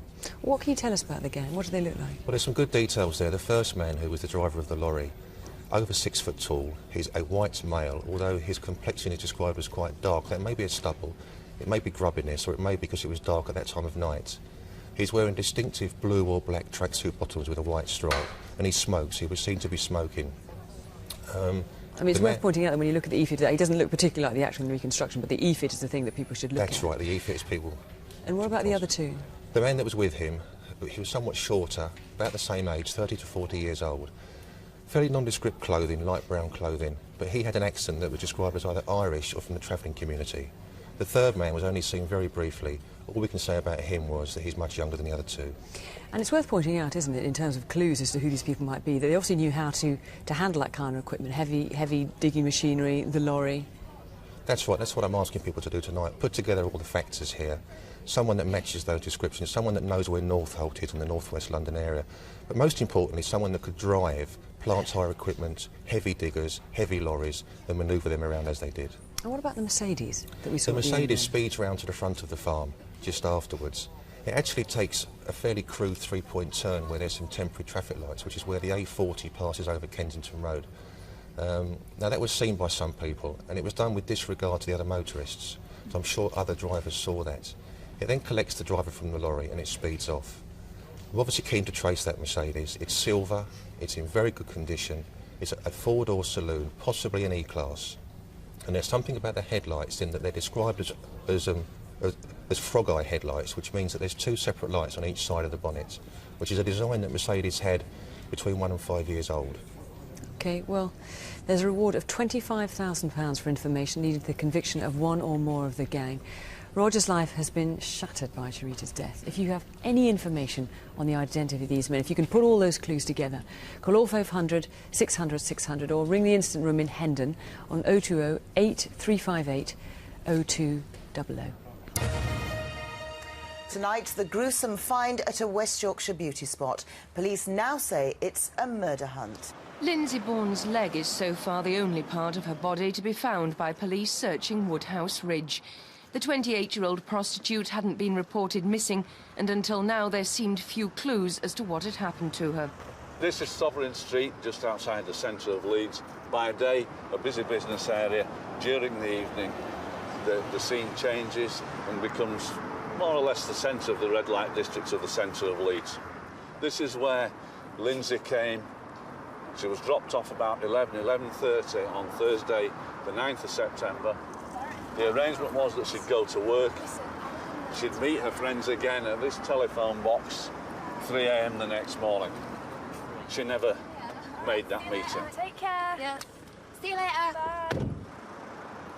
Right. The most likely thing we feel is that she was propositioned by a client in a car and she was taken away from here, and we've never seen her again. Detectives were alerted after dog walkers found human bones buried in a wood just outside Leeds. This is an area known as Woodhouse Ridge. A month to the day after Lyndsey went missing from Sovereign Street, a local man walking his dog discovered what proved to be the lower half of Lyndsey's leg. The questions that we have to address now are: who took Lyndsey from Sovereign Street? What vehicle was involved? Where did she go? Where has she been? Where was she murdered? Where did the dismemberment take place? How and when were the two parts of her leg brought to where we are now? Well, a little earlier this evening I spoke to Lyndsey's mother, Karen Pawson. Karen, for any parent to have a child killed is almost inconceivable. The circumstances of this are absolutely appalling for you. But perhaps what makes it worse is there's just so little to go on. What are you, in your heart, what are you hoping to find out? What do you want to know? I wanted to know what happened to Lyndsey, if she suffered at all, where her body is, what's happened to her body, and we just want her body back. Tell us a bit about her. I mean, she got into drugs, and up to that point had been a perfectly normal little girl, perfectly happy at home. Yes, she's just went through the normal teenage tantrums, I suppose, and how did she get into drugs? I think it's just the teenage culture, really. She was she was going dancing to rave dances, and she got into drugs. She said it was speed that she first took, and we thought we got her sorted when she told us about it. We thought we got her sorted out with that. But then obviously she started taking drugs again, and I think that's what led to the prostitution and then to a murder. What effect has this had on the rest of the family? Oh, a devastating effect. We can't sleep on a night time. We just wake up every couple of hours, nightmares, wondering where she is, what's happened to her. Just think about parts of her body being buried that they found, and where's the rest of her? You know, where is she? Just want to have her back. Well, let's hope someone tonight can help. Thank you. Let's see if you can help with this. Professor Chris Milroy is the forensic pathologist investigating Lyndsey's murder. Fairly gruesome business you're engaged in, but absolutely critical to this. Nothing but a leg. Now, what have you been able to ascertain from that? Well, from scientific tests, we know this is actually Lyndsey's leg. So you've absolutely proved that conclusively? Yes. We've also been able to show that it was dismembered from the rest of her corpse. In other words, she was definitely dead, thank heavens, before she was dismembered. There's no question of that. And she almost certainly was killed within a short time of her disappearance. Okay. And so that's what, Thursday the 9th? She was last seen, I think. So we're talking about Thursday the 9th of September. Until what, the 10th or 11th? She was certainly dead by then. Something of that order. The place where the body part was found would indicate that this man is happy to be in that area. He knows that area. But of course we've only found the leg, and there are possibly 5 or 6 other dump sites within a 3-mile radius. You think research shows that somebody who would do this would take the body into several bits and scatter them? That's right. It will dump them in more than one site. So what we want to know is, has anyone smelt anything foul since that time? Has anybody found bloodstains in a house that shouldn't have been there? Have the man that they know washed their clothing? Have they burnt anything? Have they behaved oddly, gone out at odd times. Would this be somebody who's got specialist knowledge, as you as a pathologist, as a doctor, or is this fairly crude? There's nothing to indicate this person has any specialist skills, such as a doctor or a butcher or a chef. But it is somebody you're fairly confident in Leeds? Yes. They would know the place where the body parts were found. And probably have dumped other bits within a 3-mile radius. You know, please help catch this man. Given the nature of this crime, it's really frightening the idea he might do something like this again. Or if you were a client of Lyndsey's, incidentally, we promise confidentiality if you call us here. If you know anything at all, our number is on the screen. The Incident Room in Leeds is another free phone number. That's 0500 040 999, and there are other officers there waiting for your call. There's been bragging about a murder 3 years ago, but they also know the killer got the wrong man. It's next week, okay? His victim was a likeable DJ with no enemies who, on the night he died, had simply been handing out flyers for a friend's band. His name was Duane Bertrand. He was quite gentle, you know, and a quiet person. It's happening next week, okay?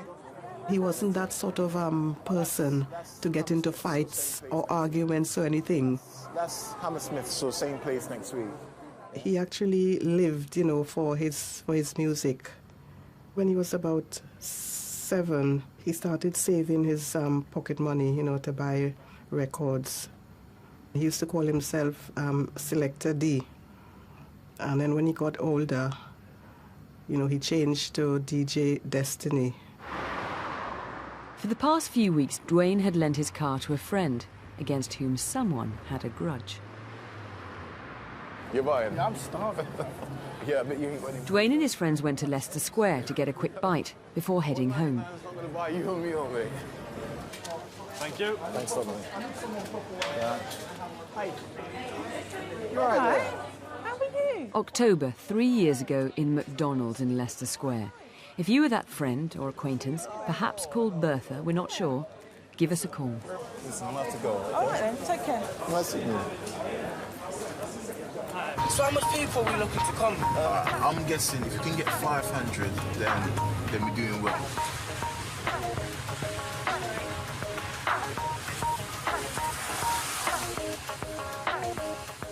Next towards Tottenham Court Road and out towards King's Cross to drop off one of his friends nearby. Duane didn't know it, but CCTV proves he was being followed. 5 seconds behind him was a black VW Golf, and 30 seconds later, but catching up, was a 3 Series BMW.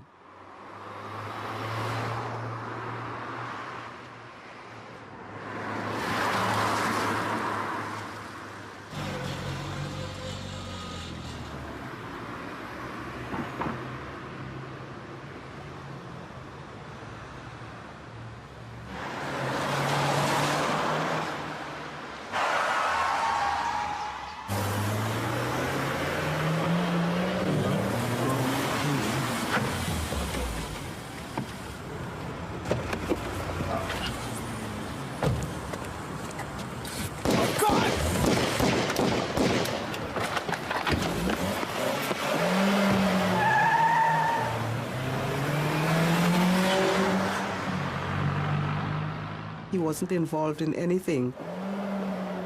They just had a night out, and he went to drop his friend at his home, and he just sat there, and his life was taken.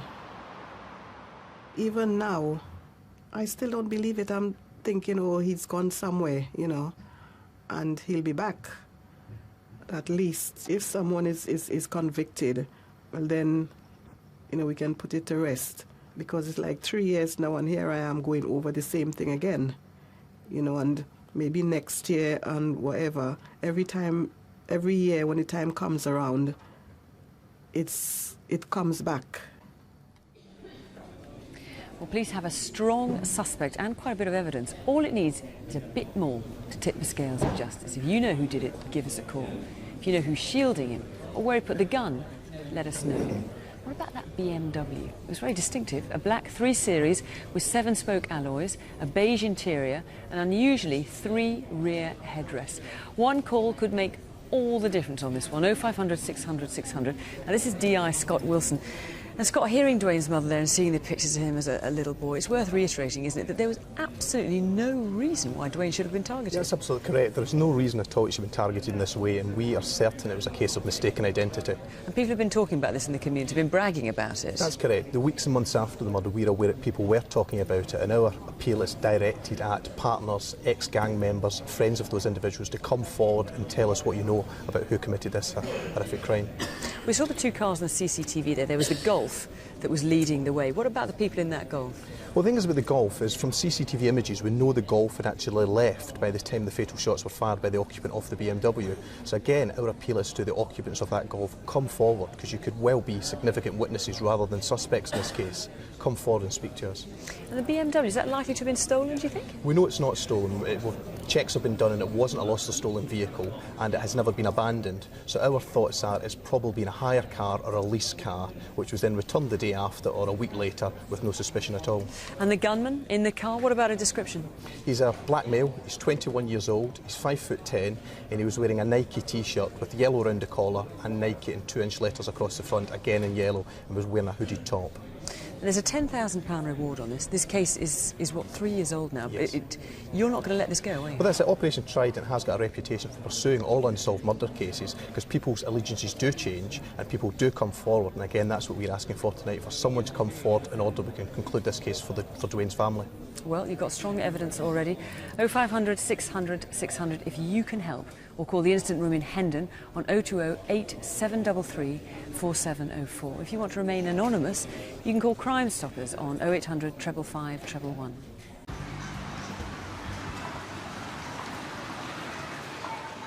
Toni-Ann Byfield usually lived with a foster family in Birmingham, but on the 13th of September last year she was in London, staying with her father, Tony. I'm going to give you a pink one right here. You like it? It's not school uniform. He was taking her to get some uniform for school. That was something where him loved doing, him loved shopping. That was Tony's style. So, Titi, what size you wear? You don't know? No. Size, 60? No, not 60.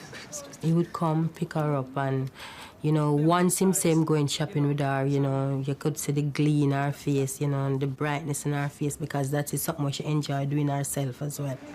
Oh, so that's the right one? I can see. She was such a sweet little girl, really, really sweet.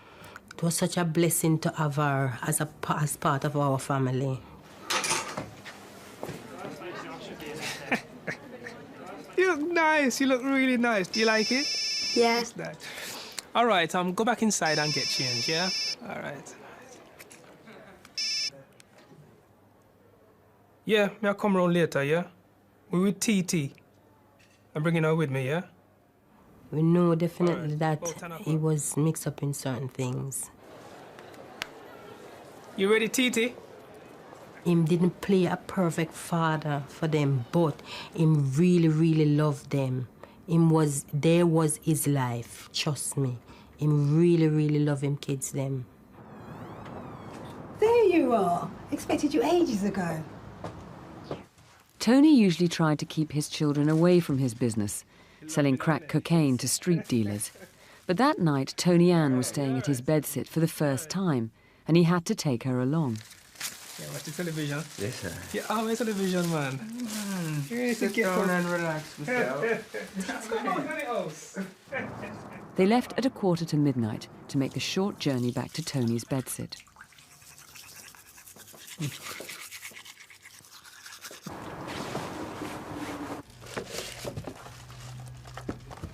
TT, it's time for bed, you know.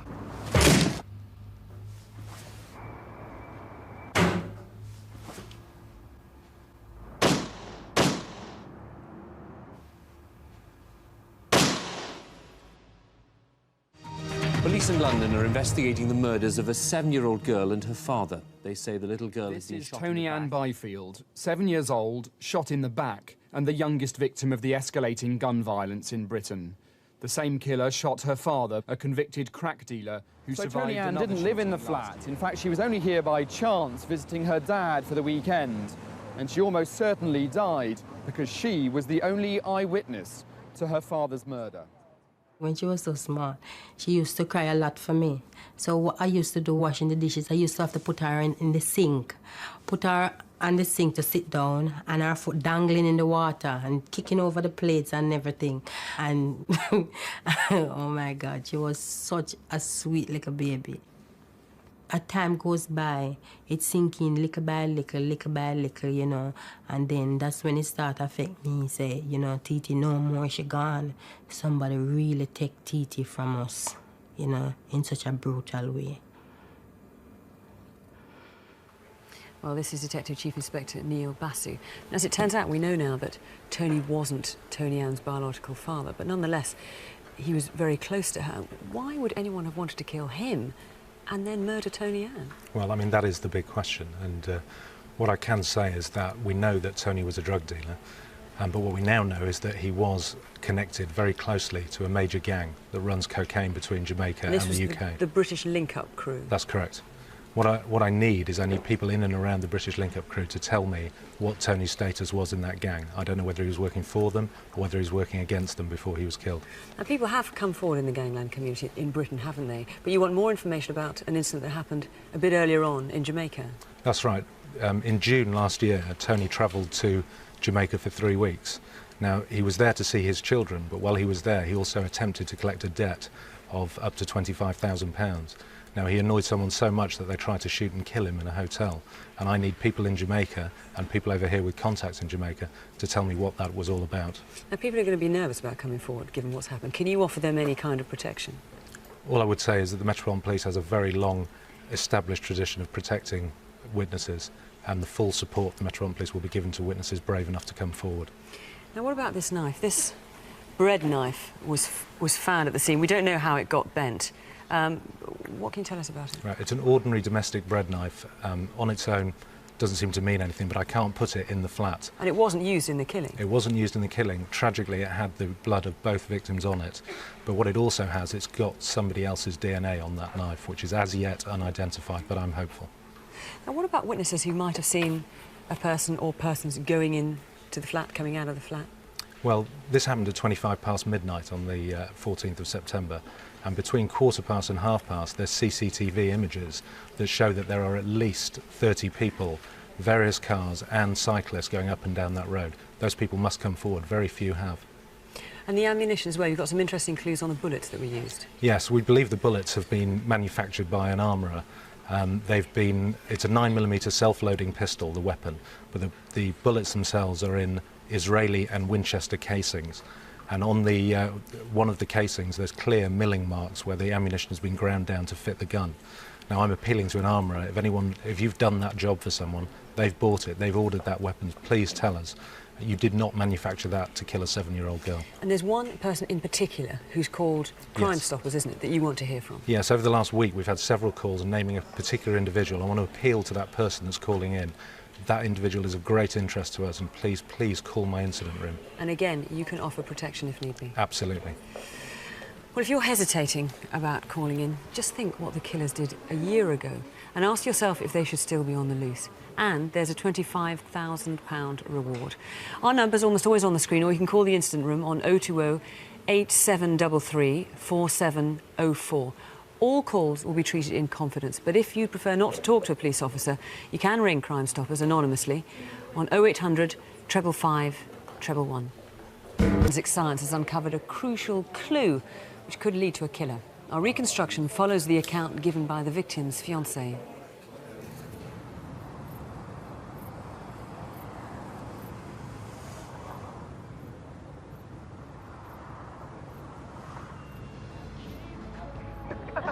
No. Oh, look at that.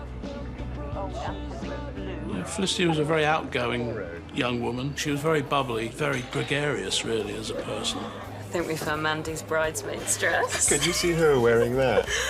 Mandy, we found your bridesmaid's dress. It's peach with pistachio trim. All they both wanted to do is just to tie the knot, as it were, and then get on and have their life. They were both looking forward to the wedding ceremony. We've got to make her think she's got the worst bridesmaid's dress in the world. Definitely. Oh, come on, let's go home. OK. I think Felicity had found in the last year, 18 months, she really wanted a marriage, and she'd found somebody that she felt she was happy with at the time. If I take it, the next You ready for bed? stupid as this. Yeah. And if I don't take it, well,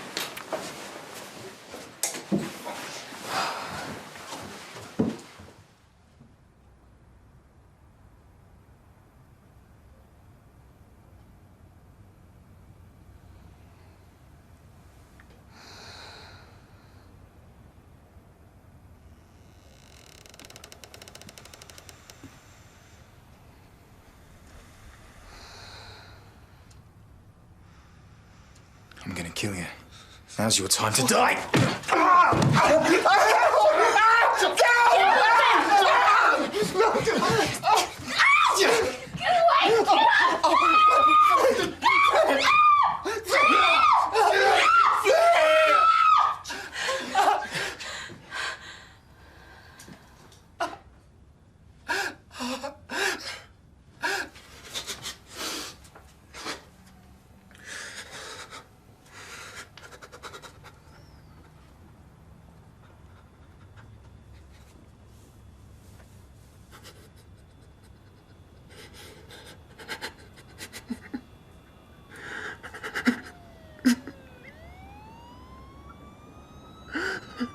This is where we found Felicity's body, and she was laying in a large pool of blood.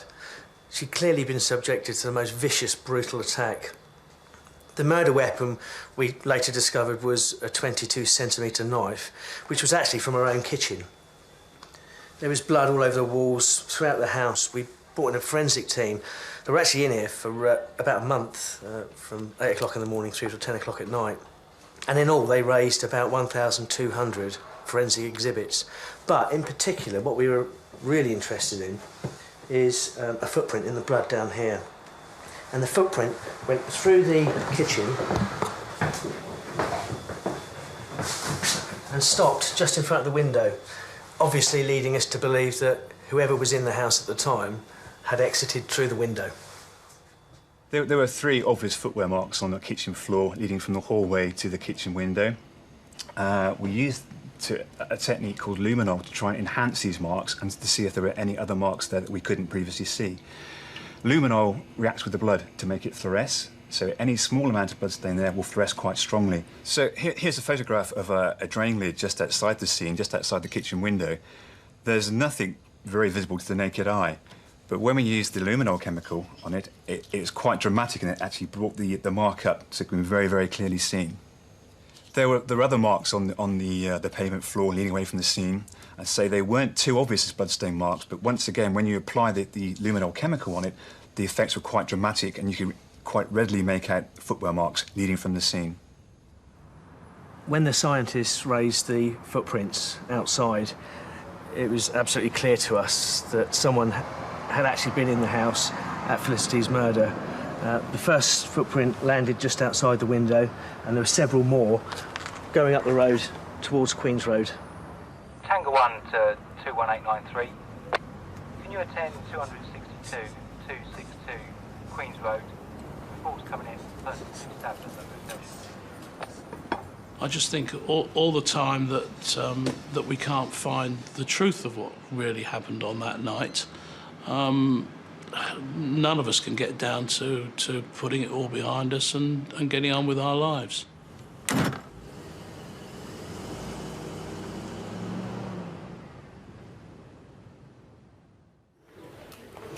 Well, this is Detective Superintendent Dean Jones.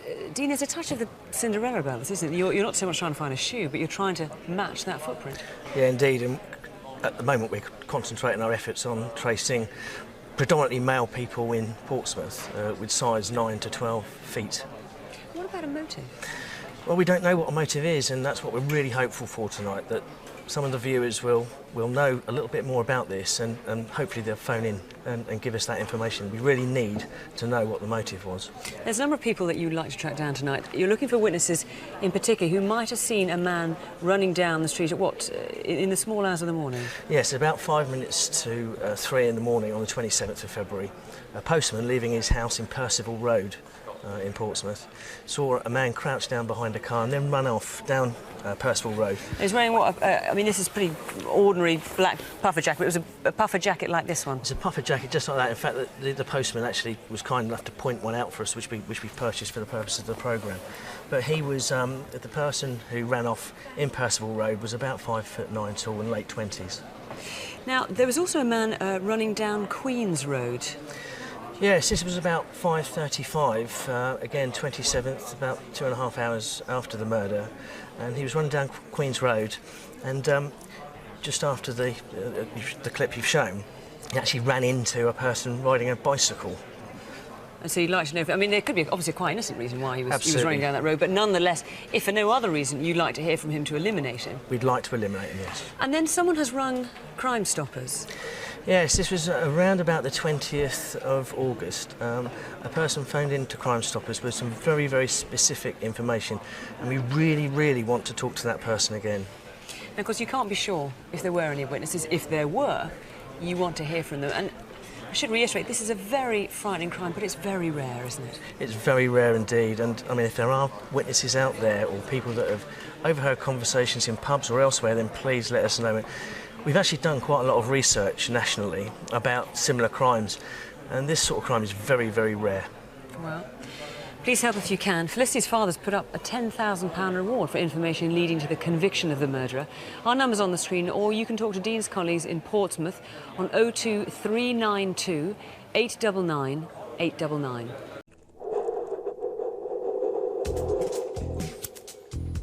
Dennis Chianta was a crack addict from North London. His life revolved around scoring drugs and finding money to score drugs. But even crack addicts have to eat sometime.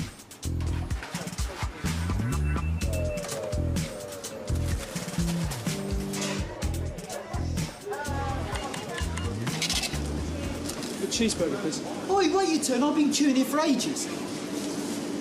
Can I have a large Big Mac meal with a Coke? We're off. You coming? Yeah. In effect, what you've got is Gavin being served and the two girls coming in to leave the restaurant with him. And they all go out. And as they go out, there's eye contact between the two of them. And a shout comes up from Dennis. You should learn some manners. What are you talking about? There wasn't a queue? Yeah, there was, and you jumped it. Get lost, will you? Hey, you can't talk to me like that. But what exactly is your problem? And just at this point, you see the bag go down in front of him, and Dennis is challenged by Gavin as to whether he's going to produce a knife. No doubt he thinks better of it in a big public place. The girls break it up, and Gavin goes to leave with the two girls, and he turns left down the Seven Sisters Road towards Finsbury Park. And at this point, Dennis, he's made an order, he's given money over, but doesn't wait for it, so he just demands his change back. Give me my change. Come on, give me the change. He's angry at this point and then leaves and goes in the same direction. And here you see Gavin and the two girls walking up Seven Sisters Road in the direction of Finsbury Park. Yeah, and his mate Trevor. Oh, yeah. You Trevor, don't you? I do. Dennis is just on the outside of the phone box, just obviously waiting to pick his moment.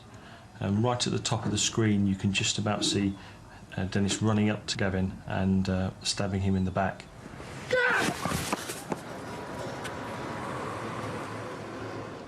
And Gavin, unfortunately, only has minutes to live.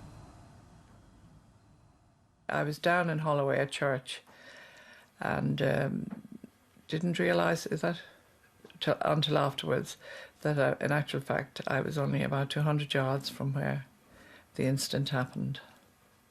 The offender had paid for a meal. He hadn't waited to collect it, but he paid for it with a £10 note. So all the £10 notes at that particular till were recovered. They were fingerprinted.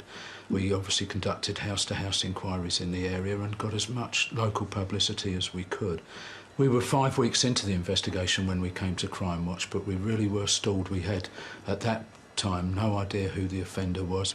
A senseless murder which began with a row in McDonald's. Help me. Call an ambulance. Oh, jeez. Julie! Can you hear me? We did have a call from one viewer who named Dennis Chianta, or gave us a Christian name that led us to identify Dennis Chianta. This person had seen the reconstruction, seen the conduct of the offender in McDonald's, shouting at the staff, demanding his change. And that is what prompted that caller to ring us, because the caller had thought that there were definite echoes of Dennis Chianta's conduct there. Give me my change. Come on, give me my change! What we did on the morning of Wednesday the 29th of October last year, we decided to execute search warrants at the addresses in Holloway that we thought that he might be at.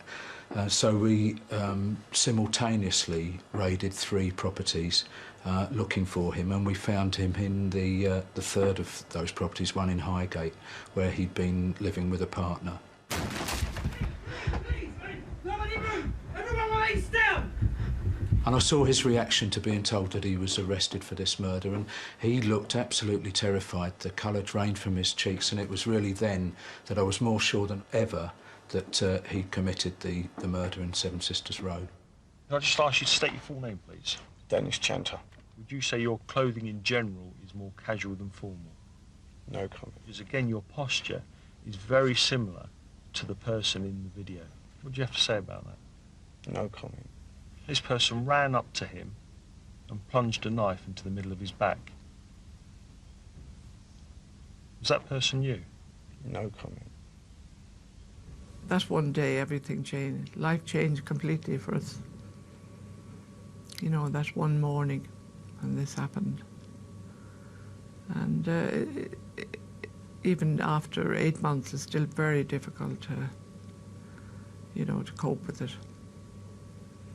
Going into the court today, it will be quite horrendous, really, you know, just to come face to face with the person that had murdered Gavin, really. I don't know how I feel when I do eventually come face to face with him. On the 21st of June this year, Doreen and her family were faced with Dennis Chianta for a 4-week trial. Evidence was heard from facial mapping experts to show that the face of the man in McDonald's was the same as Chianta's whilst in custody, and there was more evidence from the CCTV. We approached a podiatrist, Hayden Kelly, and supplied him with the footage from McDonald's, footage of the man on the street, together with footage of Dennis Chianta in custody. And he found that the man in McDonald's, the man on the street and Chianta all had a deformity in the right knee, and that the toes on the left foot were pointing outwards and compensating for this deformity in the right knee in a very unusual way. And because of the unusualness of the gait, Hayden Kelly concluded that there could be strong support that they were one and the same person. The trial ended on Monday, July the 19th. The jury retired just at around 11 o'clock on that Monday to consider their verdict, and they came back with a majority verdict of 11-1 guilty.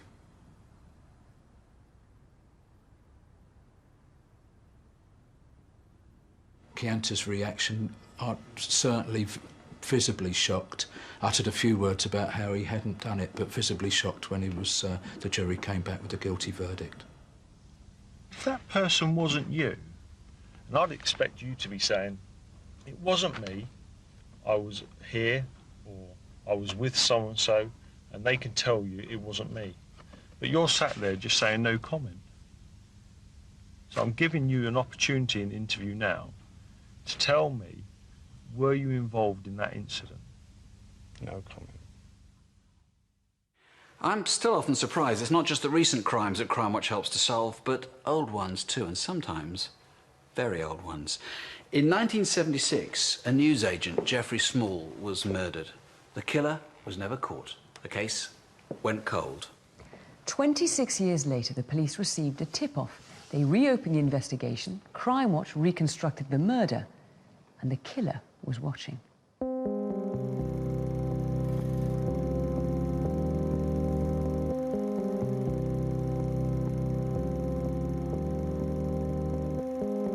My father was a very fun person. He was very good with kids. He was very good with my sister and I. We have very fond memories a couple of years before where we were very much together as a family. We had good holidays, very fun times, very fun times. Geoffrey Small was murdered nearly 28 years ago at his home behind his shop in Sutton, Surrey.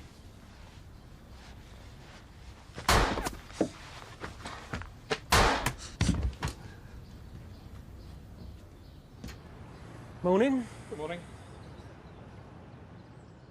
The copper who led the inquiry is now retired. He's Detective Superintendent Bevan Moss, and the case has always haunted him.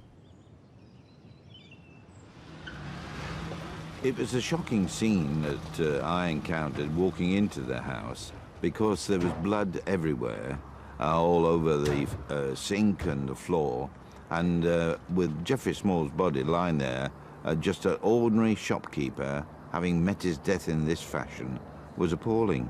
I went round to examine the back of the premises and I found that he'd taken out a small diamond piece of glass from the back window, ground floor window, got in, climbed into the house, sat on the settee and waited for Geoffrey Small to arrive. I was amazed when I went into the house initially that there were no trace of any shell cases.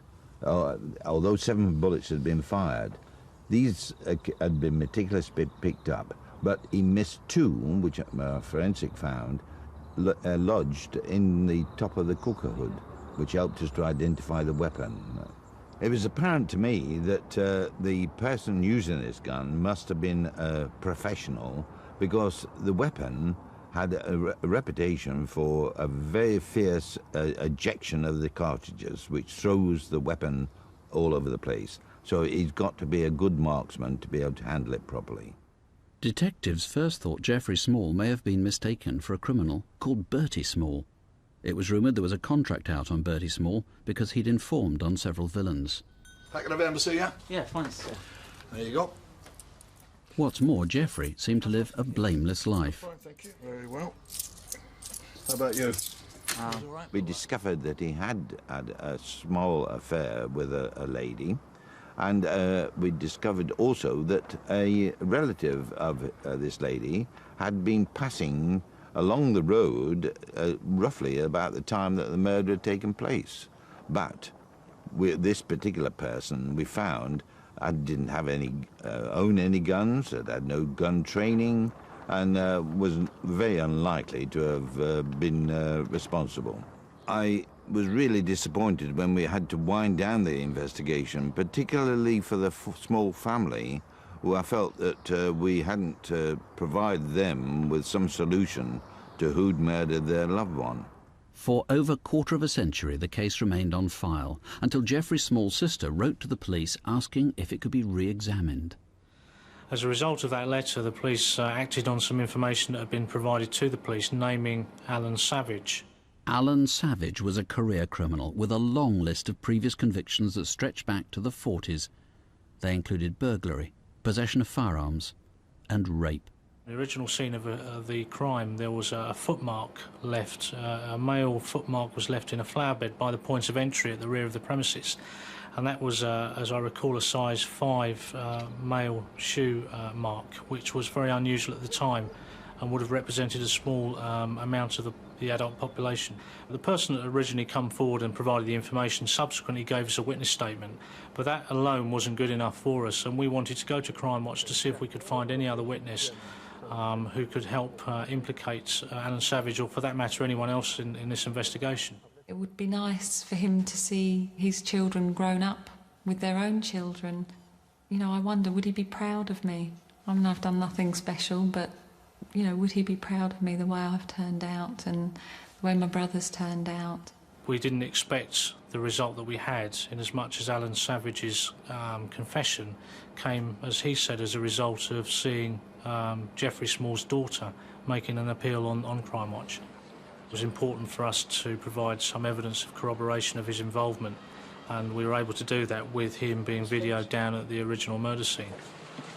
Around this area, where this fence is, there was a wall about 1 metre high into the car park. That's the way I came over. I can't remember flat door being there, but this is the window I went through into the back room. I think there was a settee under the window which I climbed onto, and I stayed in this room until Geoffrey came in, which was through the door we've just come through into the passage there. He then went through the other door into what I then remember was the kitchen.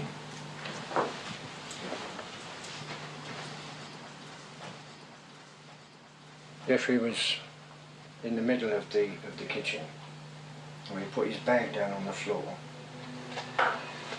and then he must have heard me coming through the door.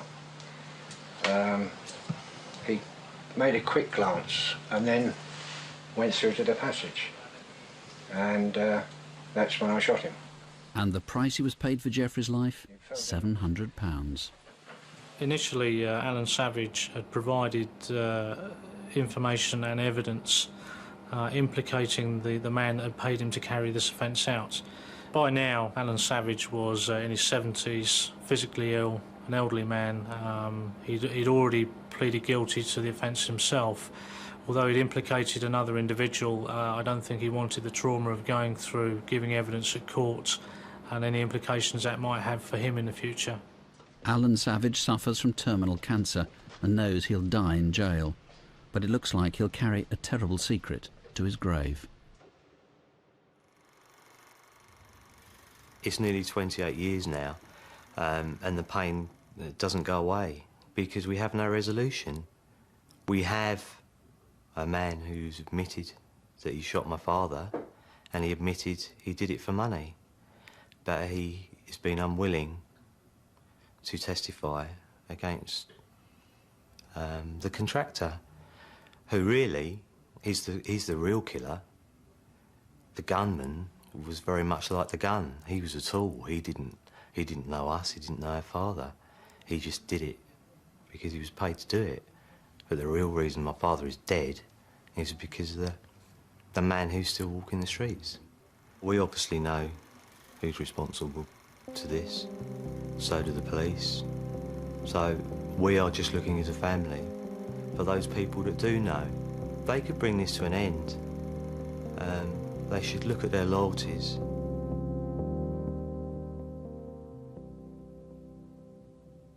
The appeals that usually generate the most calls are where the victims are very vulnerable. People who wouldn't normally come forward to help the police feel moved to do so. Our next case is a prime example. It concerns a career criminal, Johnny Doran, among whose many victims were Kenneth and Flora Pritchard.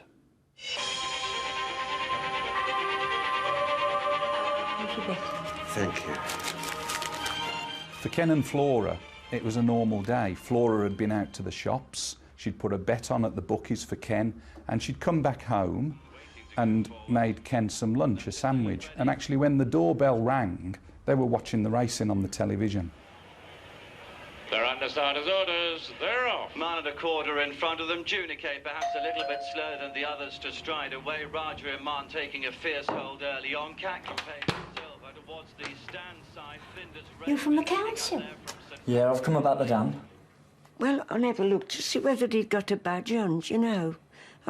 It was all on the spur of the moment. I says, oh, come in. Come in.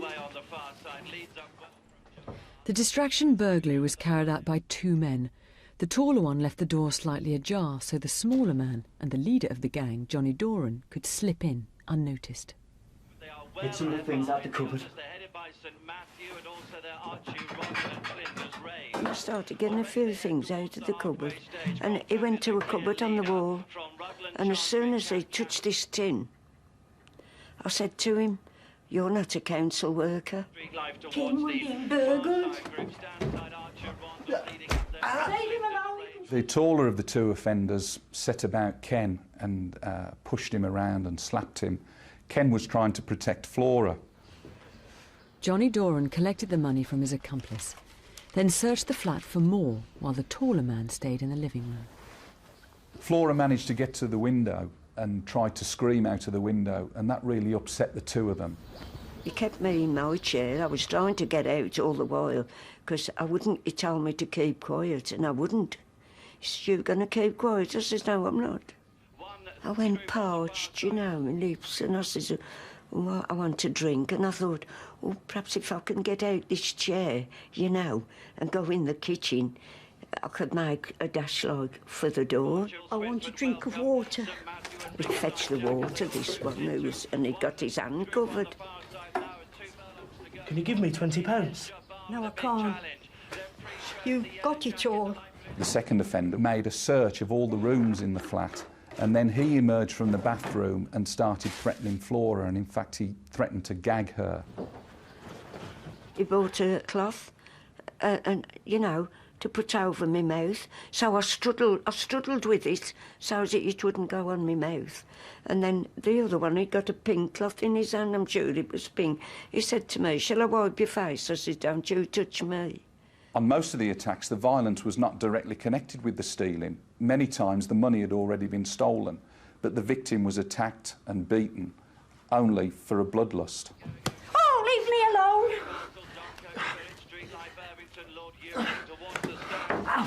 He stood up in front of me with these four legs facing me, and I did go quiet then. And I thought, oh dear, what's he going to do to me? Say goodbye to her, Ken. Having stolen cash from all over the flat, suddenly they ran out of the living room. Ken and Flora weren't aware that they'd actually taken their keys, and they locked them in on the way out and disappeared. And then Ken says, "Found the police, Flo." And I found the police, and when I turned round, I'd heard this bump, you know. And I saw Ken. He was on his knees, in between the table and the chair, and his head was resting by the wall, you know.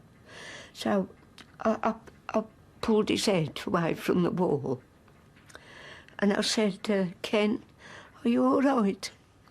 I said it twice, and he didn't answer. And then the police came, and the paramedics, and the policeman took me over to a neighbour and made me a mug of tea. And then a policewoman came in to me. I says, "No." I says, "It's not true." I says, "Oh dear, what am I going to do without him?" One of the early thrusts of the investigation was to identify the other attacks that this team of men were responsible for. And that is simply a question of networking by going back through records locally, then regionally, and then at a national level. It's the signature behaviours in attacks like this, the things that the offenders do and say that give the game away, that enable us to draw up a picture, a map of all the offences they've committed. We discovered that this team used a number of techniques. 2 or 3 of the victims certainly were followed home. They were simply seen in the street, probably presented themselves as frail individuals, and were followed to their door. We investigated 20 or more robberies, and they all took place in the Midlands: Warwickshire, Leicestershire, Derbyshire, Nottinghamshire, the West Midlands itself. The team would concentrate on one area, carry out a series of attacks, then move on to a fresh location. By using a criminal profiler and studying their signature behaviour, the police came to the conclusion the men responsible were travellers. Traditionally, it's been very difficult for the police to penetrate the travelling community and get assistance in investigations like this. We felt the best way, probably the only way, to get a meaningful response from the travelling community was to approach Crimewatch, so that we could broadcast, and those individuals within the travelling community that wanted to give assistance could contact the police discreetly. The thing is, Clive, about these 2 men, they're not just cruel, they're cowards, aren't they? And you think they might have committed, what, as many as 9 similar burglaries? Johnny Doran was named by 4 different travellers, but now the police had to find him. We had to develop a detailed family tree of the Doran family to begin to have an understanding of where he might be. We had to research the migratory patterns of the travelling community, and there is some predictability there, and we were confident after the broadcast that they were in the northwest corner of England. That's where we started looking, Manchester and Liverpool. Johnny Dorham was born and raised within the travelling community. He was essentially feral, living entirely on his wits and the proceeds of his crimes. And every few months he'd move on to avoid detection. And it's quite clear that when he was a boy, he was recruited by criminals, practising at that time this type of offence. And he learned the trade, grew up into an adult and became the team leader. And not only that, developed beyond just stealing and moved into violence. The police eventually tracked him to Manchester, where he was arrested. He was a skilled liar, and he spent the first 48 hours in police custody actually trying to convince us he was somebody else entirely. He's never given us an indication who his accomplice might be, and he showed no remorse for the attacks either whilst he was being interviewed by detectives or indeed when he was sentenced at court.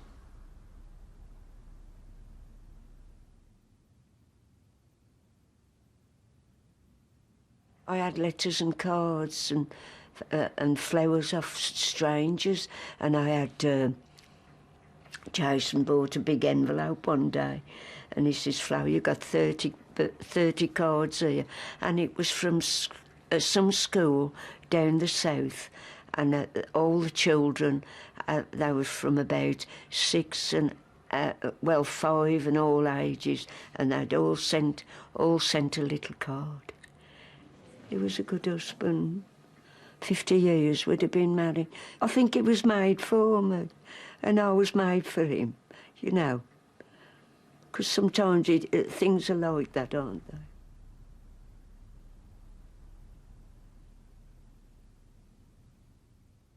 they? What they call a sticker.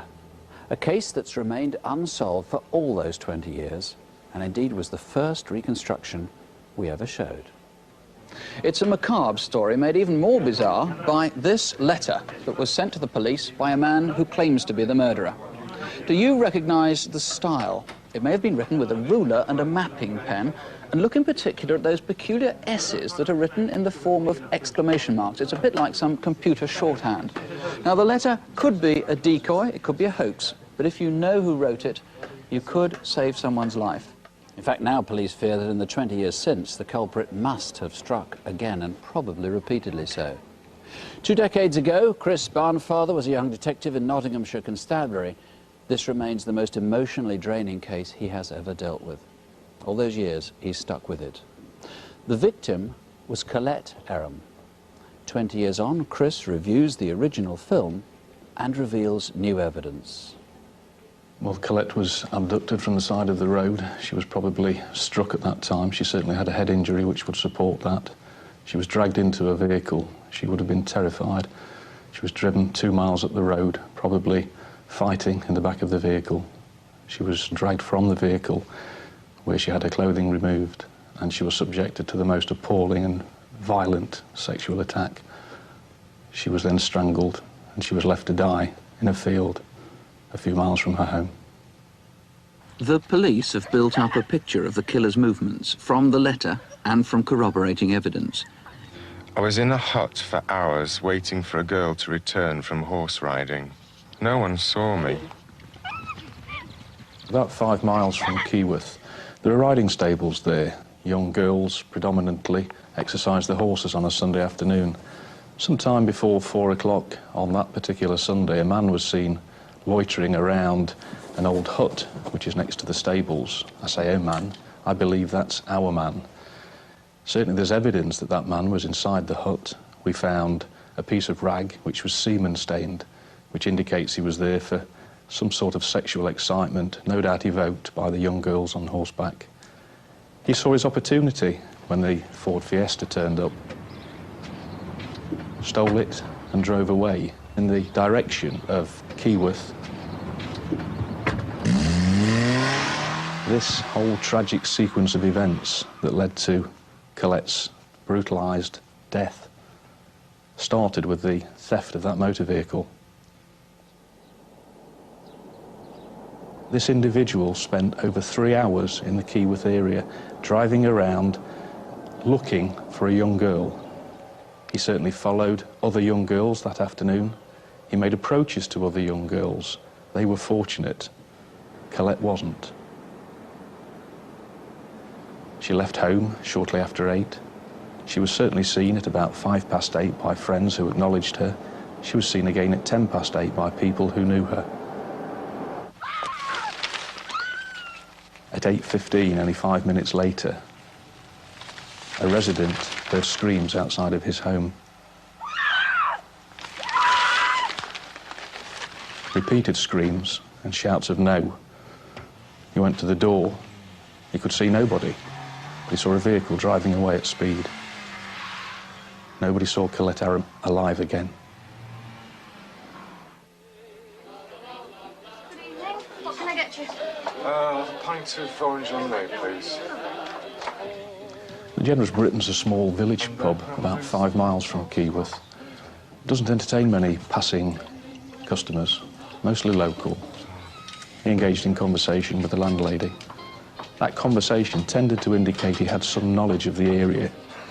The landlady actually noticed while serving him that on the back of his right hand he had blood, quite visible blood stains in the creases of his hand. He appeared to have noticed that she noticed and was bothered by that.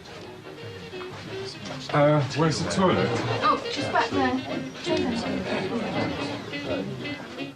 When Colette was found to be missing, there was an extensive search conducted throughout the village by members of her immediate family and her boyfriend's family. That continued throughout the night, obviously with police assistance.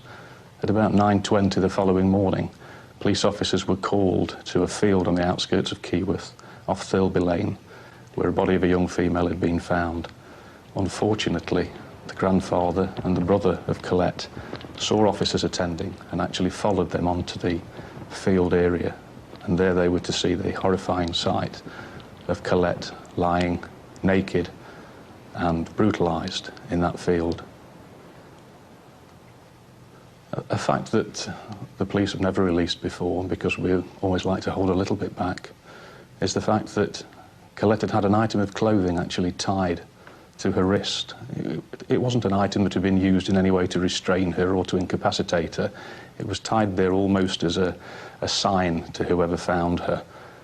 The way her body was posed has never been released before. She wasn't left with any dignity.